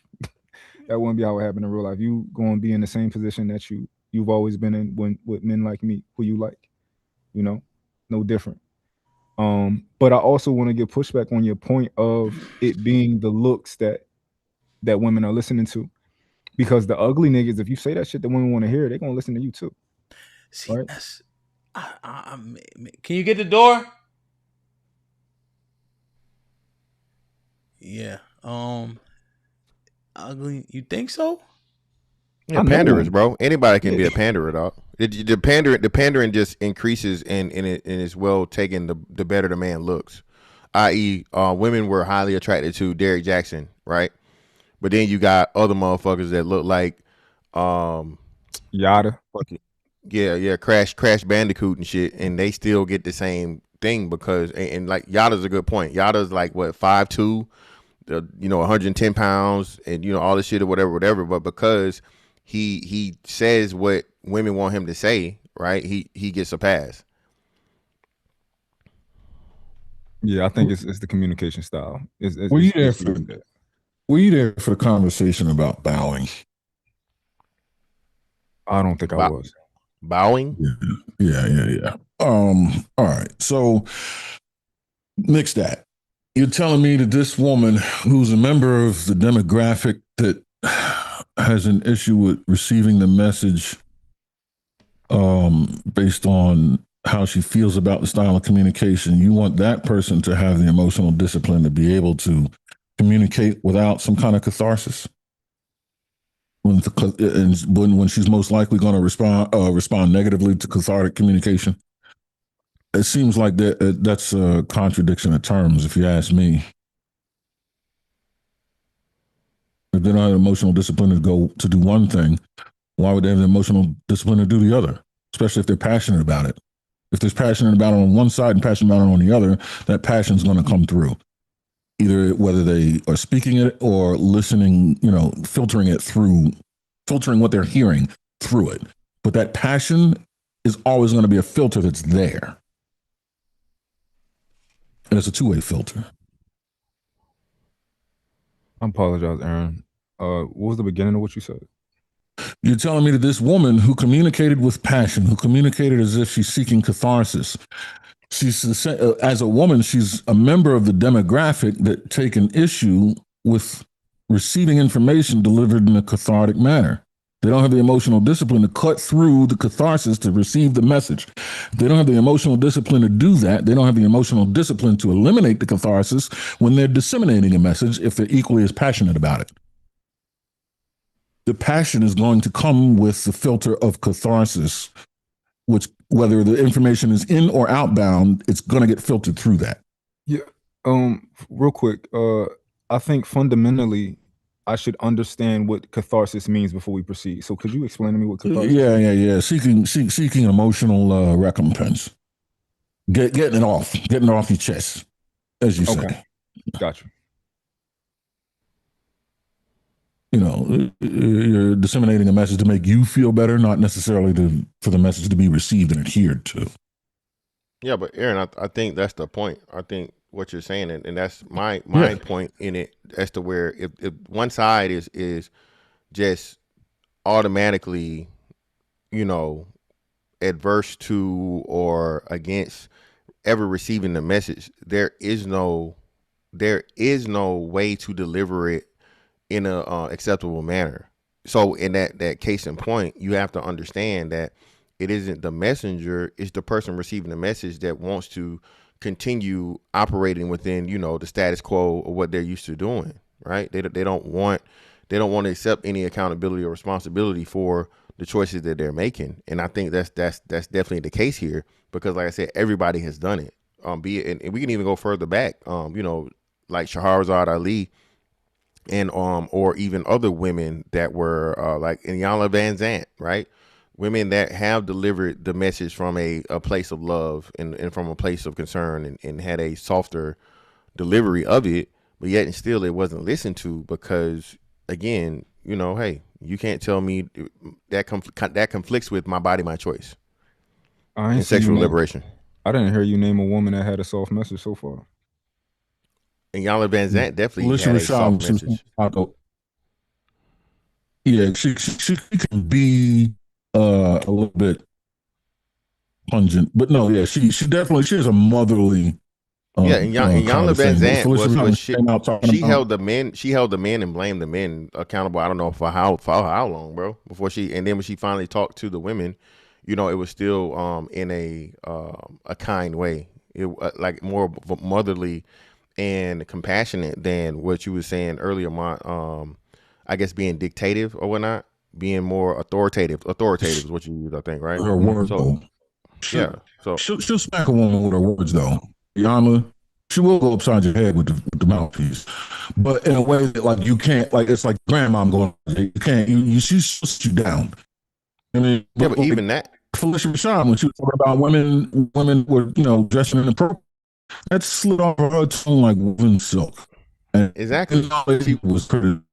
And it's your audio is messing up, Aaron. You might need to refresh or something. Your audio is like Borgin. But yeah, to his point, Felicia Rashad was a great point too. She literally begged and she asked. Felicia Rashad is another black woman that we consider an elder, a woman that deserves our respect and renown and whatnot. And even her saying, "Hey, can you?" Same thing with Monique, right? The comedian Monique. Yeah. It's whenever you get this thing of accountability and black women are trying to be held accountable or asked to change their behavior in a certain matter, and it's shut your old ass up, bitch, or shut your broke ass up, nigga, shut your ugly ass up, nigga. All these things where it's just adverse response automatically because the message goes against the ultimate goal of black women. For sure. I think once these are the aunties and the grandmoms, right? Giving this advice. And I don't think that that's how you deliver a message. I think that once you are an elder to that degree, what you do is you communicate and you be counsel for the young leaders, and you allow the young leaders to communicate to everybody else, right? I don't think that people are going to really listen. The masses are going to listen to Monique. I don't think the masses are going to listen to Felicia Rashad because they can't relate to them. They're different generations to a degree, but not that's going to really move the needle. I don't think so. Like, for example, like Steve Harvey, like I'm mature enough now to listen to what Steve, something that if he's trying to like impart some knowledge on me, but if I'm 25, Steve Harvey, get out of here with your baggy suit. Oh, yeah, I ain't trying to hear that, right? So I think that matters. Yeah, but and that's the thing. right? And I understand the generational gaps, right, and the miscommunication or misunderstandings, but no, you can't, because hell, black women just got behind Kamala Harris, and Kamala Harris would be, that she's a Gen Xer, I think, or if not older, right? So as long as it's something, and I'm trying to think of somebody else that would fit. That's a bad example. That was purely agenda based. They didn't really like her. They just acted like they liked her. That proves the point, though, Mont. if you're willing to get behind something you really don't back for the sake of a cause of black women, quote unquote, right? Just for the sake of she being a black woman, even though she's not, that shows that you're capable of understanding and receiving an actual message that would benefit you directly. I think that's different. Like with the politics, that's just different to me. No, if you are willing to back something or a person just off of the general association or similarity, right? And you're not going to benefit from any of this shit, right? But when we tell you, hey, if you stop or start doing this, and this is going to be the benefit, and then you like, shut your old ass up, bitch, I don't want to hear it.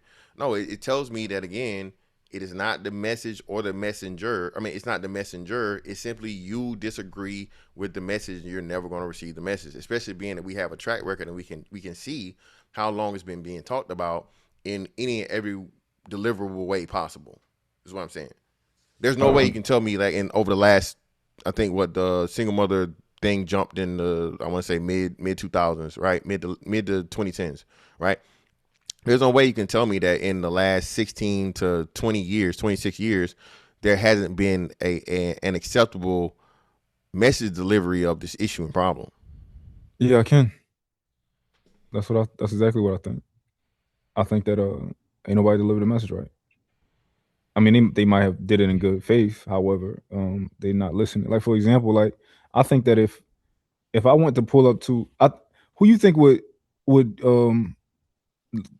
young men would listen to if we went and actually talked to them at like a school or something like that, me or Big Aaron? What age group? Well, young men, you of course, you. Right. Because I'm relatable, a little bit more relatable, right? Yeah. They see me, I pull up in the car they like, Yeah, but then my counters to that would be, Aaron's 40, so who they gonna listen to, LeBron or you? So you think they would listen to Aaron? Well, no, I'm saying the relatability is due to knowing who the person is more so, and clout, right? So give me somebody that's not like a super duper athlete, or somebody that's just like a social media personality. Country Wayne, right? Let's say Country Wayne, right? Is that a fair assessment? Country Wayne is about 40 something, right? Maybe. Country Wayne's 40. He's a comedian though. You feel me? So they're gonna resonate with the person that they know. Especially with us, our thing is clout or nothing. So the bigger name you have, and the more clout you have, regardless of your age, you're going to be the person that's listened to. So I just don't think that, especially with the men more so than the women, because the men are going to accept the shit. I don't even agree with that. I don't think people would listen to Country Wayne over me if we both was talking to people. Yeah, they definitely gonna listen to Country Wayne over you, bro. I think. All right, it's good to have the confidence you have, but people have brains and they can listen, right? No, if you and Country Wayne, and of course I'm not saying like, if you guys are having a serious conversation, because Country Wayne had a background, that too. That's another big part that plays in it too. Yeah, he had a street element to him too. So when we start, breaking these things down, okay, are you famous? Do you got a street element? Are you lame? Are you cool? So on and so forth. Yeah, bro. Country Wayne is, everybody's gonna listen to him, and the kids are gonna know who he is, because that's his market, because he gets his kids involved in things and so on and so forth. I think people who, it's possible that kids might listen to. I mean, black people don't really watch Country Wayne stuff. We don't really watch stuff. No, definitely wilding, bro. Y'all watch Country Wayne? That's not. Y'all be seeing Country Wayne? What, bro? I don't be seeing his stuff. Well, that's the Facebook crowd, man. But yeah, Country Wayne is like you said, bro. The dude is doing. He's the biggest black content creator like in social media, period, bar none. It's not even a close second. Yeah, I hear it. Most of the people I know just don't don't subscribe to Country Wayne stuff. I think it was a lousy comparison to make, because kids will listen to you before they listen to me, even if I was the kid's age. Okay. Like, I never resonated with damn kids. When I was a kid, I didn't like kids. Couldn't resonate with them. That's fair. I think, yeah, that's fair. And Hemp don't give itself enough credit. Hemp got a smooth ass communication style. Hemp can communicate up or down effectively. Yeah. Yeah, like Hemp is he's stern when he needs to be, but it almost doesn't feel like it's stern. Right? But it is. But his communication style was very smooth. It's very I don't know, but it works. It works wonders. We all watch it on the panel, so I don't. Well, it's unyielding though. It's firm. It's not acquiescent. It just isn't abrasive or demonstrative, but it is by no means. I wouldn't call it smooth. I would call it consistent.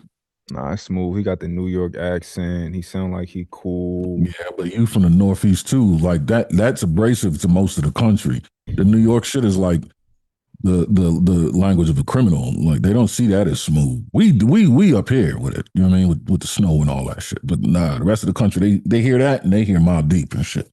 It sound like Prodigy. Nah, not so. Hemp is the New York guy who he not the aggressive New York guy. He the one that's smooth. You from not the one Philly. You right.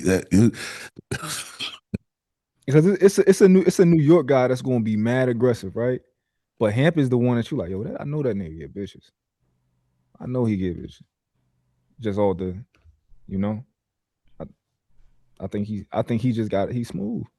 Yeah, but when you from Charlotte, everybody from New York is. That's a fact. Yo, what up, Dunn? You know what I mean? Like you little rob me. He can be smooth as hell. The good thing is I'm from Connecticut, so that's probably the differentiating factor. Also, yeah, we all eat New York. Come with them niggas, man. Hey. Boston, Connecticut, Philly, New York, it's all the same to them. It's all the same. Yeah, come on. Yeah, I think there's it's interesting. I think the unfortunate thing is the overarching thing, right? Is the fact that what we're having is a substantive conversation about good information being delivered, right? And the operative word there is good. It's good information. It's edifying information. And yet we have to make sure that we deliver good and edifying information in a particular way for it to resonate. You see, that's the most problematic part of this, you know? And so I think that's what I pinpoint mostly is the fact that what you're saying, the conversation you guys are having has a lot of credence, which is generally speaking problematic. You know, because you're giving good information that should resonate slightly regardless of delivery, although I acknowledge delivery and tone matter. It's just the fact that they matter so much, people are missing good information. That's the overarching issue. You know what I'm saying? Yeah, but it's one of those things where it's like it doesn't matter. Yeah, but they say then you said but. What you mean? I got you. It's one of those things where it doesn't matter how you feel. Right? Like a woman might say, you might tell her a harsh truth, and a woman's like, she's like, well, it shouldn't be that way. It doesn't matter how it should be, right? Like, so when you say the information is the most important thing, well, that's how you feel, but you know, we in reality. That's how you say it. For example, I know a college professor is smarter and has more information than a kindergarten teacher. However, if I need my 5-year-old to learn something, I want that kindergarten teacher to teach him. Indeed. I think that I concede that point. I think we're talking about adults with common issues and common problems that they allow for the delivery to get in the way of them being edified, of them being better. That's why I know I couldn't coach football in the NFL, Mark, because it's different. Those are the guys, they got money. They just as old as you are. You know, my buddy coached for the New Orleans Saints, and he's like, Lattimore don't listen. What can you tell him? You just tell him do what you're supposed to do, right? This nigga making $50 million. I can't tell him anything, you know? But the college kids, you can get on them, right? And once they love you, right, they play for you. They run through a wall for you. You heard that before. And I could talk to them kids, I mean, harshly, but then I always love them up, you know? But they would take the yelling and fussing in the middle of the game, spitting in their face, you know, just by proxy of talking and yelling. And they not saying, yo, coach. Nah, they saying, yes, sir. You know? And so now that we adults, like, things matter more than they should, and people think they have the option to do or not do or to listen to what you're saying because they don't like how you said it, but you the one giving them great information. The kids have a tendency not to do that. They take the information. You know? I think you just made a good argument for why it actually matters more how you communicate to an adult. Yeah, I'm saying, 100%. And I'm saying that's probably the most unfortunate thing is that the kids can get great information almost regardless of delivery based on the person being credible. We need to be credible. We also need to deliver it well. Like it's all these other things when it comes to adults, you know? The problem is that with kids, they aspire to something bigger than themselves, and that's why you can do that with them. Like if you look at people that go into the military, the drill instructors can do that. And the people, they revere them and they take their word and they want to do everything that's necessary to become better because there's aspirations to something bigger than themselves. With an adult, once they get to a certain point, they think that there is no more. They think they are the end all be all, and you can't tell them anything. They don't aspire to anything greater, so you got to watch your mouth in order for me to maybe consider catching it. When in actuality, even in adulthood, you should aspire to something better. Because you're not done here yet, especially when it comes to building a family. That is definitely bigger than you. So now, but here's the thing to Mon's point, right? Is essentially, since we know this and it's unfortunate, what do we do about it? Do we make sure we understand who it is that we're talking to and edify based on the audience that you need to get information, which goes back to his point regarding Sarah. Are most women from you guys, and I'm asking anecdotally speaking, from you guys' experience going to get that message with how she delivering it? No. And I also believe most women wouldn't deliver the message in a way that a woman would get it anyway when she's passionate about it. Yeah. Both of them. That's the thing. I don't think it's moot then. Yeah. I don't think there is. Oh shit. No, yeah, not moot because it's still worth having a conversation, and we got to figure out how to fix. So it's not moot, but it's definitely self-annihilating. It's self-canceling.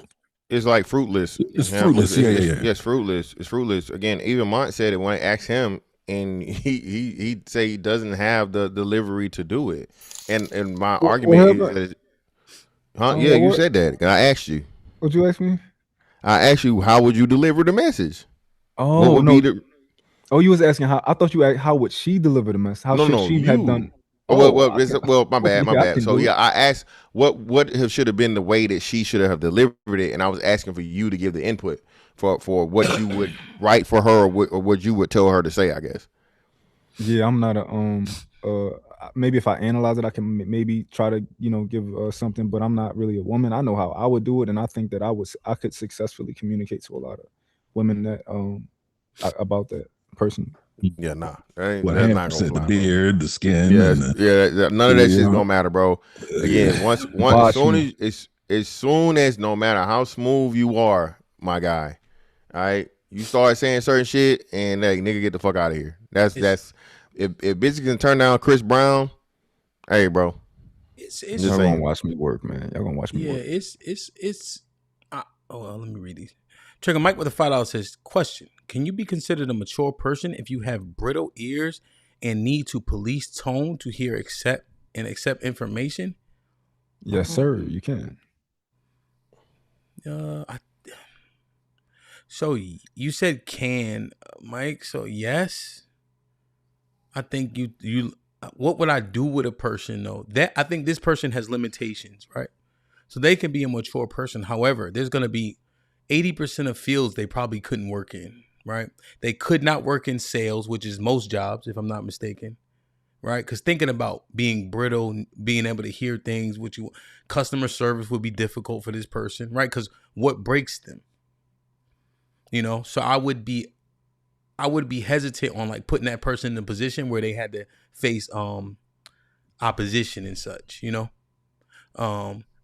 Be streaming with the sauce. That shit only worked because it's HAMP show power.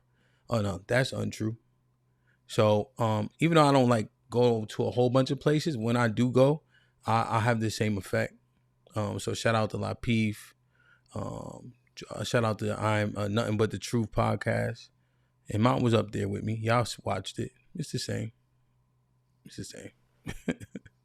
No, that's a fact. You know. We stream with the $2 says Sarah Young didn't curse. What's the problem? Her name's Young. He made it say. Oh, it probably changed. Maybe that's her husband name or something. Yeah, it changed to that. I think. Oh, okay. Sarah Young. She got married. Oh, good. Thanks. We streaming for sure. That's the problem. People like to. Hold on, let me get through. Let me get through. My bad. Yeah, just let me read these. We stream with the $2 says needing a soft message is personal weakness. Yeah, needing. I would agree, Ranger. Needing a soft message is definitely, I think it would put you at a deficit. Ed with the $2 says, Yada flashes vast wealth as part of his packaging. That's true. Naked with the $2 says, don't conflate not getting pushback with listening. That's fair, right? Because the listening would come out in the action, right? Change behavior is how you know somebody was listening, right? So that's fair. We stream with the $5 says, if you have to talk to adults like kids, they got the problem. Sarah did nothing wrong. She got her success in her husband, but the baby mamas know better. We stream with the $5 says, if you can't comprehend a clear and concise message over delivery, especially with no cursing, you are the problem and need to get over yourself. Did I read this one? Joel with the $10 says, in what world? Oh, I did. Okay. And then Josh with the $5 says, if their boss is paying them $80K plus, he can deliver it however he wants to, and she listens. Now that's a conversation in itself. What? She obeys. Say again. She obeys, but she don't know. The second that you remove that money, she's out of there. That's what we're saying though, Mont. That's the thing. Regardless of the thing, if she has to listen and obey to the message, regardless of the delivery, that means that I'm talking about the capability. That's what I'm challenging. So if we have several different situations, my bad. We stream with the $5 says, if you can only listen to a message that's worded perfectly for you can't lead, and you will never be a winner in life because life can be harsh. And make sure you hit the like button, please. We running down on time. Salute to the 3 hours y'all been rocking with us. We got 400 people in the building. We only got 229 likes. We spiked at 570 people. We need to get the likes up at least to 300. Go ahead, Mont and Miss Van Tatt. I know Mont was trying to say something to like this. People always do this, and I think it's crazy. If the message has to be perfect, then you'll never. Now, so you went to the radical side. To me, if you have to go there to make your point, you don't have a point, right? If you need to bolster your point with nonsense, like, oh, you're saying it has to be perfect. I never said it has to be perfect. I said it got to be better, right? And you're picking your own metrics for what isn't like. So you said, oh, she didn't curse. Nobody said cursing was the issue. You said that. So I mean, you don't actually want a solution. You're just trying to come up with, whatever you want to come up with. Nobody said that cursing was the issue. That's what you brought up. A lot of people don't ask to understand. They just throw stuff out, whatever. But what you about to say, Fantastic? No, I was just saying. So my argument rests more so on the capability, and it's like the job situation, and one we talked about earlier, right? As far as like Yada and Derrick Jackson or whatever, as long as it's something as to where the woman benefits from she sees it as a benefit, right? When it's coming from a person that she likes, either one of those two, the message can be delivered however it wants to be delivered, right? But as soon as it's a message that she's that's going contrary to something she wants to hear, there is no proper way to deliver the message. There is no way to do it. So it eliminates the messenger, right? Versus the person receiving the message being the problem. And I think that's the difficult part that people don't want to do because it's unpopular. Just like even this whole concept of women being sexually responsible. That within itself, the whole essence of the message or the baseline it comes to, women need to be more sexually responsible. Like, end of, right? What is problematic about that? That's that in essence. There's no better way. What's the better way of saying women should be more sexually responsible? Women should not be getting pregnant. You know what I'm saying? Just randomly. You can have sex without getting. You can have sex, enjoy sex, or not enjoy it, or whatever, so on and so forth, but not have a baby from it. That's I don't understand the negative in that, or the way that you jump around that and not listen to it and discount it. It just don't make sense. All right, so we got to.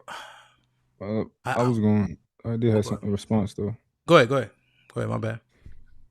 I think that so when you say the boss thing, right? You can tell your kids what to do throughout their entire life, right? And as long as they under your roof, they'll do what you say, right? But when they leave your house, they're going to make every mistake in the book. Do you think that your method was successful in how you gave your kids knowledge or whatever? If they make all the mistakes, it's not a successful message.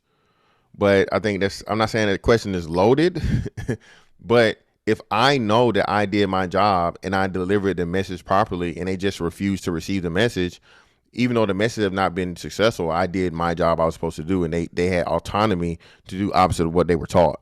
Yeah, well, I think that's the arrogance a lot of us have, right? That makes us feel better. It's saying that I did my job, right? But who said you did your job right? You? Well, that's what most people do, right? So that would even be a defense for you. Say you're at the job and you have a job description and you do that job that you were assigned to do, and you do that job to the T, and then someone comes along and they say, oh, well, you didn't do this right. Well, whoa.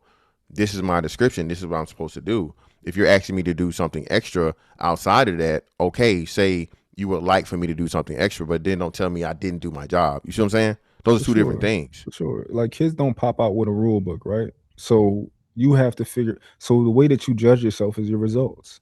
You might say, like, my dad could be a physical dad who whooped on my mom, and I think that that's the way I should grow up and, go about my family. I should whoop on my woman, and my kid might think he should whoop on his woman, but that just means that I was ill-advised, right?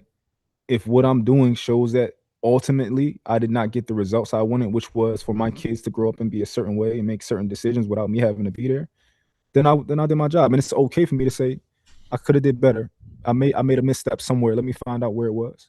Or maybe I'll never find the misstep that I made, but I know that when you use adolescence in the metaphor, you're essentially imposing a gross psychological deficiency, or you know what I mean? Like you're insinuating that there's a underdeveloped psyche here that we're dealing with when you compare it to a child. You don't think adults might have a underdeveloped psyches? Or, yeah, 100%. But we're talking about the most men and communicating with most women. I don't think that the psychological or emotional delta between those two are broad enough to use the delta between an adult and a child to justify the point. I think that puts women in a very, very, that's a denigrating proposition. Well, so for my woman can't talk to me how she want to talk to me, right? Yeah, understood. But yeah, but I don't think you missed. Yeah, but you missed what? Okay, all right. That's what you got. Maybe, I mean, maybe, but I guess when it comes to communicating, my woman, this whole people, like even Uncle B streaming with the super chats, right? Your woman can't talk to you however she want to talk to you when you go and do what you tell her. Yeah, but I have higher expectation out of my woman than I do anybody's child when it comes to communicating. Period. Okay. I don't know. Higher. Yeah, I don't know how realistic that is for most women. And I don't know who said this, but somebody said that they think that women don't mature emotionally past a certain age. Right? Very well. No, I'm not pushing back then. If that's picking up what you're putting down, then if that's where you're at, then yeah, but that's another, but that in itself though creates another excuse. It's like, there's a certain individual that says women are children, and women play both sides. That's the thing. So it's a big conversation going on now as to where No one acknowledges that the women are playing both sides. Women get to play victim and aggressor or or whatever, right, at the same time. You can't do that, bro. You can never win in that situation. As to where everything I have to say that's critical and it's accurately critical of you, I'm somehow being overbearing, being disrespectful, I'm not saying it the right way, and it's just something just common sense. Now, again, it's never reciprocated on the other side or taken into consideration the same way. This is a problem we have within the Black community of not being able to be critical towards or concerning Black women and their behavior and their decision making. It's extremely problematic, and it keeps spreading, from generation to generation, and you just can't get forward doing it with that being the status quo. I think as a man and as a leader, a lot of times, you want to be teaching that woman a lot of things. Like, my woman is not the same as when she first met me. She's much more emotionally mature. She's much more responsible. She's much more accountable, right? I think that's part of our job, that what we have to do. Now, you can meet a woman that's already perfect because her dad did it right? But it's a lot of women who dad ain't do shit the way I wanted it done. So I got to go in there and I got to rip that shit up and say, we about to renovate this whole thing, right? Yeah. So yeah, but if we know women aren't being in long-term relationships and taking dudes seriously or dealing with dudes seriously, and more women, you're literally pointing out the flaw, Mont, that still the women are responsible for. Women are having more children than they are having serious relationships, to where they are even to be under a man's, leadership. Yeah. So if you're choosing poor leaders or just random nobody niggas from the onset, to have one of the most, if not the most, important act of a woman's life in giving birth, that's not on the men. She's unteachable. She's uncoachable, because she's purposely seeking out. My man, go ahead. Well, that's the thing, right? Purposely seeking out, but then we agree to Mott's prompt about most men qualifying for baby mothers, right? So if that be it true, and the men think they're undesirable, right? Because like we say, men aren't delusional, right? So if that be the case, men want access and will do damn near anything to get access. Can I allege that most of these men are acquiescent to these women? And now these women think that their modus operandi is acceptable because of how many men have placated and acquiesced. You see, we've accepted the behavior. Why would she think it's wrong? Yeah, if she's only having sex, then we get back to the thing of her playing both sides of the delusion. No. Yeah, exactly. Yeah. I'm saying yes. I agree with that, right? But I agree with that. And then just to piggyback, pause, that part, right? That men are willing to acquiesce and give whatever is why she thinks her behavior is acceptable, because so many men have accepted it. For sexual access? Yeah, whether they like it or not, they've been teaching her this entire time. Yeah, like let's say for sexual access, right? But the man is literally buying her food or whatever the case is, rolling, you know what I mean? Like, and so now, okay, boom, she was having sex with him for a month and all that. But people think a month is a relationship. I know a long-term one-night stand when I see one. But people keep calling it a relationship. Oh, I was with him 6 months. Yeah, I know what that means. A 6-month one-night stand. But they have these relationship pockets, and we give this shit credence. Because she ain't see it as just sex, because it lasted a month. You know what I'm saying? Like, yeah, you know what I mean? So just thinking about it. She know what the hell constant coochie is. Consistent coochie. She know what that shit is. Yeah, for yeah. What she signed up for. Yeah, definitely, right? I remember I ate Ruth Chris, Giordano's, and Joe's stone crab. Crab shack. No, Joe's stone crab. It's like not crab shack. It's like Jones. It's in DC. I think. Oh yeah, I got you. I ain't paid for none of it. Because she was dealing with this one dude for about a month or 2 months, but she trying to see where it's gonna go. But in the meantime, you know what I'm saying? I was eating the leftovers. Yeah, I'm just saying, bro. But to him, they go to you know what I mean? They kicking it and all that. Feel me? So I'm just saying that we put relationship on anything. Now it ain't just sex. Shit crazy, bro. Like it's crazy. Because what constitutes just sex? Yeah, again, man, I don't know. The game is a game, bro. And I think we keep allowing the options to be selected on the women's side only, bro. Niggas got to play it how it go. Yeah. You know what I'm saying? In real time. Yeah. And then just to interject, I don't disagree with you. I'm saying that the fallout, because that's what it actually is, right, Aaron? The fallout from that is what they thinking this just sex actually. They think that it's actually a relationship, but it's just sex. But because we go out, because we watch Netflix and I fall asleep before getting some cheeks, now we talking. Remember how we used to say that? Oh yeah, we talk. Now that's more than just sex. That's the ill part, and it be just sex. Yep. You know? That's what I was saying earlier. Exactly. Yeah, what we be calling just sex. I wonder if that's an agreed upon metric. Oh, just thinking about it. You know what I mean? Like it's easy to say, nah, we was kicking it. You remember that one? I know y'all old. Mom might not never use that, but you know, we was kicking it. We chilling. We good. She cool. Chilling. Like chilling, kicking it. Yeah. She cool. Then I say this. I had to come up with this. Yo, you take her personal? They be like, they can start beatboxing and shit. Right? Yo, you take her personal? You want some Huggy Bear shit? Like, you know what I mean? Then they be like, oh man, it sound like RZA. What's that nigga next to do the beatbox? Hey, Trigger Mike, man, let me get you in before we get up out of here, man. Yo, what up? What's the word, man? I'm chilling. Yeah, y'all killed that last one though. I ain't gonna lie. I'm sitting over here reminiscing, like, damn. And you gotta lie when somebody asks you if you take her personal. You gotta lie. That's for sure. I've never. What do you think she think if you got a 6 dry spell? Every date's a first date to her. You're gonna be treated. You gotta keep her in the box. You know what I mean? You can't lose that. Yeah. But it was just sex to her. You know, she's like, damn. Mm-mm. And then niggas get soft too, right? Like, let's say she say, so what are we? Y'all been through that before? Yeah.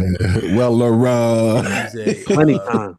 We cool. What you mean? We cool. We cool. And she's like, all right, I had it with you know what it is. What does it mean to you? Yeah, but now here's the part we don't say out loud. We gonna say it. When she say, okay, well, I'm gonna start, you know, seeing other people, exploring my nigga said, what you mean? Like, nah, that's not, nah. Nah, my heart. I'm like, hey, all right, hey.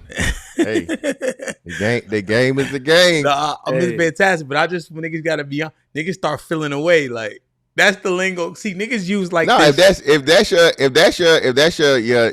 one, you know what I mean. Yeah, of course you're gonna feel away. So that's the one. Yeah, but see, even on that's your start. That's your MVP. Yeah, you're gonna feel away. 24. She ain't gotta be your one. I'm just saying though, niggas start using like this obfuscating type language.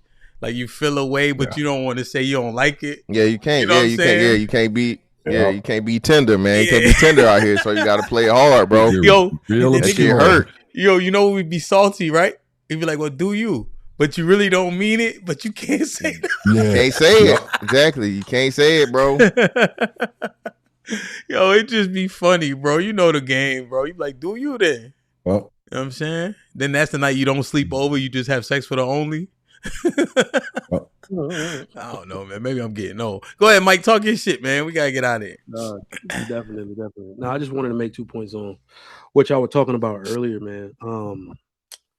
I've been thinking about this type of stuff a lot, and the experience that I got with it uniquely, and where I encounter this is in the higher education space. So I didn't realize like we had a problem with accountability, like the youth, or women more specifically, because they make up a majority of my student body.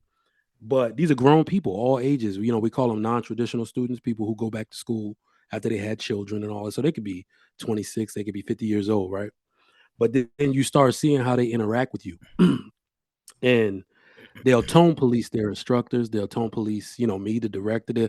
They'll do this type of stuff, and I'm just like, So when I order trainings for my staff and my faculty, a lot of it in the recent years has been on communication because they had gotten me. I thought we were actually saying something wrong.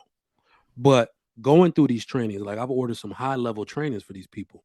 We've had psychologists come teach us how to do things. We've had tenured professors come teach us how to do things. And what we actually found out was a student that's trying to get a desired outcome, they're not listening from the jump. Someone who's not intent on listening will never listen. There is no tone you can change for them to accept bad information.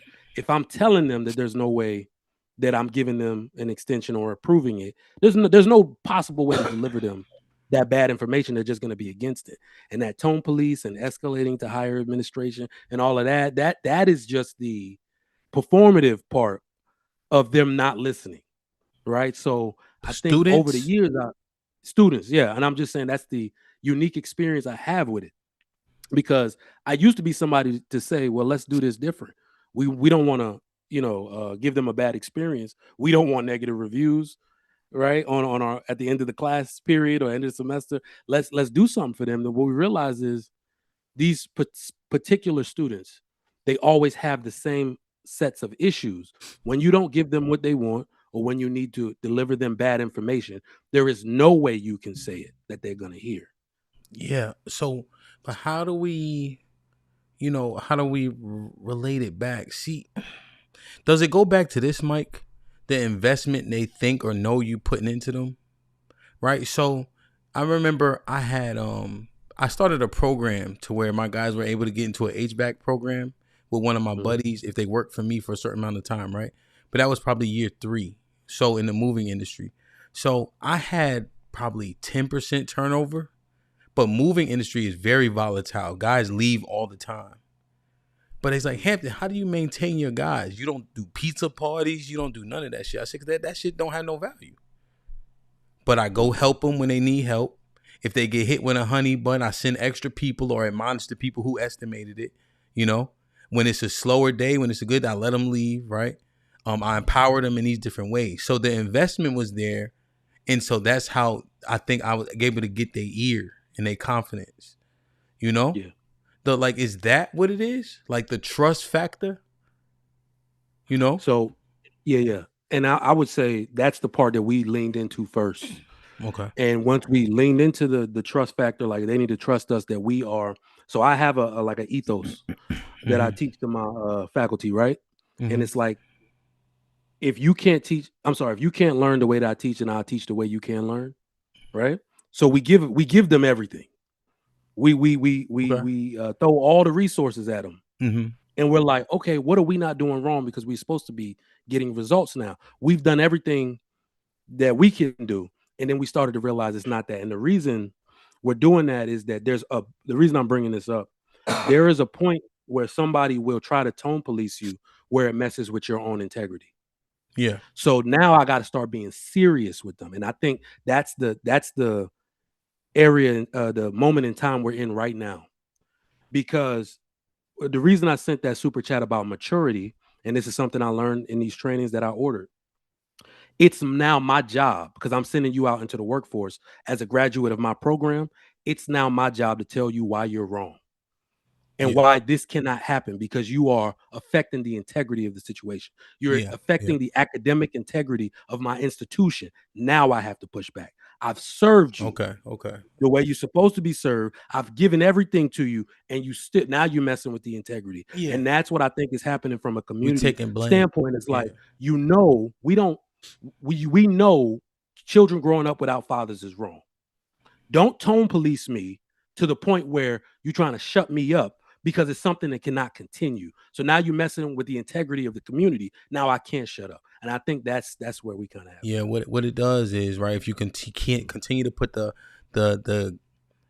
onus on the person who's trying to communicate and fix a thing, now it leaves the person to be blamed still blameless, right? 100%. And I think using kids is a little bit disingenuous, right? Because grown-ups are different. But there's things that, and I'm saying but for a reason, but there are things that truly coincide, you know, even to your point, Trigger Mike, that you just made. When I was coaching high school, certain linemen couldn't play D-line because they didn't have the attitude or tools that I needed, and they didn't have the grit. So they just could not play for me, right? And I could probably coach them up to do it well, but they have to have some of these intrinsic traits that I needed, you know? So I had to send them away. Go play O-line. Go kick step and get your ass whooped or whatever, you know, whatever they do over there.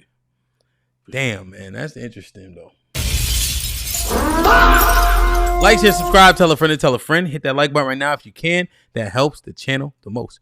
Uncle Extreme with the $2 says, I said perfect for them, nor perfect beta beard boy. Who is he saying to?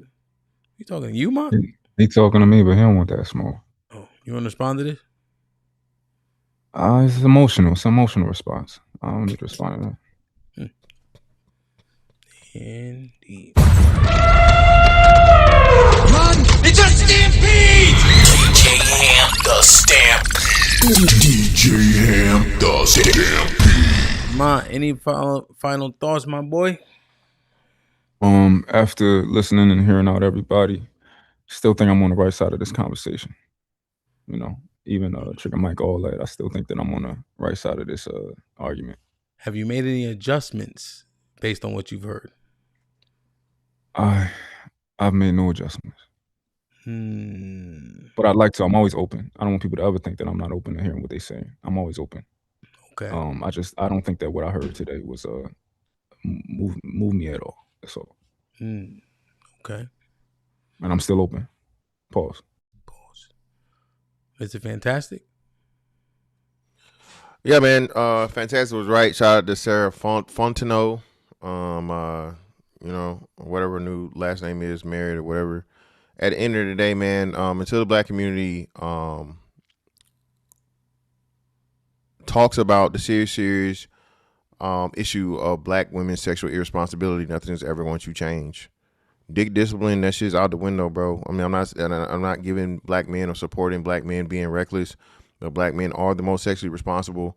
All our numbers support it and show it. And until we get black women, the other half of the situation, to stop just recklessly having fucking babies, man, and getting pregnant, you know, at the drop of a hat, ain't nothing gonna change. Indeed. Big Aaron? Yeah, great show, great conversation. Despite its seriousness, I think I had fun. Maybe. I don't know. Who knows what's fun anyway? But I definitely learned some things, especially coming from the perspective that I'm not all that emotionally sophisticated. Emotionally intelligent, emotionally disciplined, yes, that's me all day. But emotionally sophisticated, no. And sometimes that can be a hindrance. But a lot of times it's a tool too. I think the reason why I'm able to reach out to people is because I calculate and I don't really get wrapped up in the emotional bit. And that kind of brings a sense of security to people because then they don't feel emotionally attacked. You know, it's like dealing with a computer. It's just facts in, facts out. And there's a consistency and a predictability to that. But I still need to learn how to be emotionally perceptive. So I learned a lot about how to do that today. So I appreciate it. Yeah, shout out to y'all. As always, I love y'all. All right, love you. I think the key for me is don't let the person who needs to be learning steer the car. So you have to be very keen on that, right? If someone continues to complain about how you do things, what you do, how you say them, at a point there's a manipulation tactic being employed.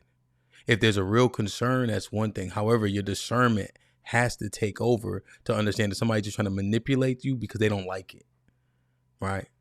That's different from them not being able to hear you because of the communication style, you know? And so you have to be able to, you know, unmask that fine line and call people on it, you know? And so I do understand in terms of delivery, tone matters, you know, and be very keen and aware of people trying to manipulate that so that they don't have to listen to you or dismiss what you're saying, you know? And so that's the game for sure. Hey, man, hell of a show, man. Thank you to everybody that super chatted. We got 47 super chats today. Make sure y'all leave us a hype, please. And yeah, man, just continue to support. Salute to Mont. I saw it today. Mont opened up his YouTube channel. It's called, what was it called? Come Talk to Me. You on mute. I got Come and Talk to Me, and I got Everybody Hates Mine. Come and Talk to Me I saw the promo. Let's use that one. Oh yeah. So salute to Mont. Make sure y'all go like, share, and subscribe. Obviously I know Mr. Fantastic, but just in case, at Mr. Fantastic 824. You know, we got the war report, but Aaron be doing this thing. And you know, this might be risky, of course, man. So we're gonna keep grinding. Yo, get y'all tickets to Houston. Mr. Fantastic versus Moo is gonna be Moo. He's a panelist. He live in Houston. He came out to the last one we had. He came out with a couple people. Salute to Raw B. I met her. Obviously, Will came, and then B. Taylor. I met him. I don't know if y'all know B. Taylor. I might. But she used to do YouTube and stuff. Shout out to her. And I met him with them. And then fast forward 2 years later, he just hit the panel, say, I want to fight Mr. Fantastic. After seeing Miss Fantastic get the finish, you know, on his last fight, being a champion of This Might Be Risky, he called him out. Mr. Fantastic said, I got to get paid for this one. The people paid him, and now we here. The people paid him over the course of one show, right? 1 or 2 shows. So hopefully they get their money worth. But it was an awesome. It's gonna be an awesome weekend, bro. So if you can make it, everybody, please make it. Hit up Mr. Fantastic. I think he got a discount code. She was popping, and we here, man. Anthony Southey, yeah, well, yeah, we need to talk. We did a couple collabs actually, maybe like 3 or 4 times. So go take a look at those, man. You'll see. Yeah, man. Everybody be safe. Jump in the Discord so you can stay in the know, have some fun, pass your day and all that. Most High willing, we'll see y'all tomorrow. Me and Relly in the building, Risky Midday, 10 a.m. I love y'all. I appreciate y'all. Be safe and do the right thing, man. Like, share, subscribe. Tell a friend to tell a friend. We out. Oh, we can kill all this. We can kill all this. Say like, do you want to be next? Anytime you ready, baby. I was supposed to be there. Ooh, I'm with it. I'm with it. We can do it. Knocks out everybody and no one can whoop him. That's when that little Cassius Clay from Louisville, Kentucky came up and stopped Sonny Liston, the man who annihilated Floyd Patterson twice. He was going to kill me. He hit harder than George. His reach was longer than George. He's a better boxer than George. And I'm better now than I was when you saw that 22-year-old undeveloped kid running from Sonny Liston. I'm experienced now, professional. Jaw's been broke, been lost, knocked down a couple times. Bad. Been chopping trees. I done something new for this fight.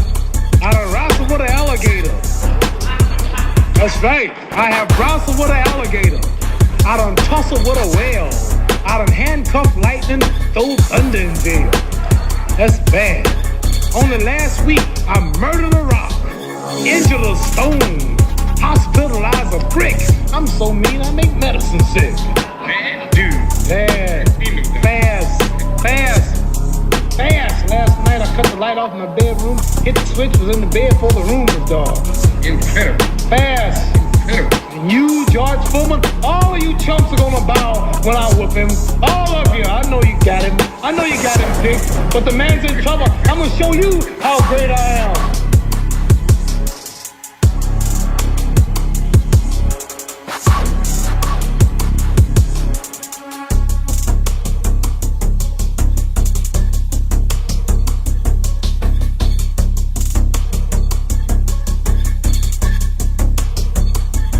Eyes up.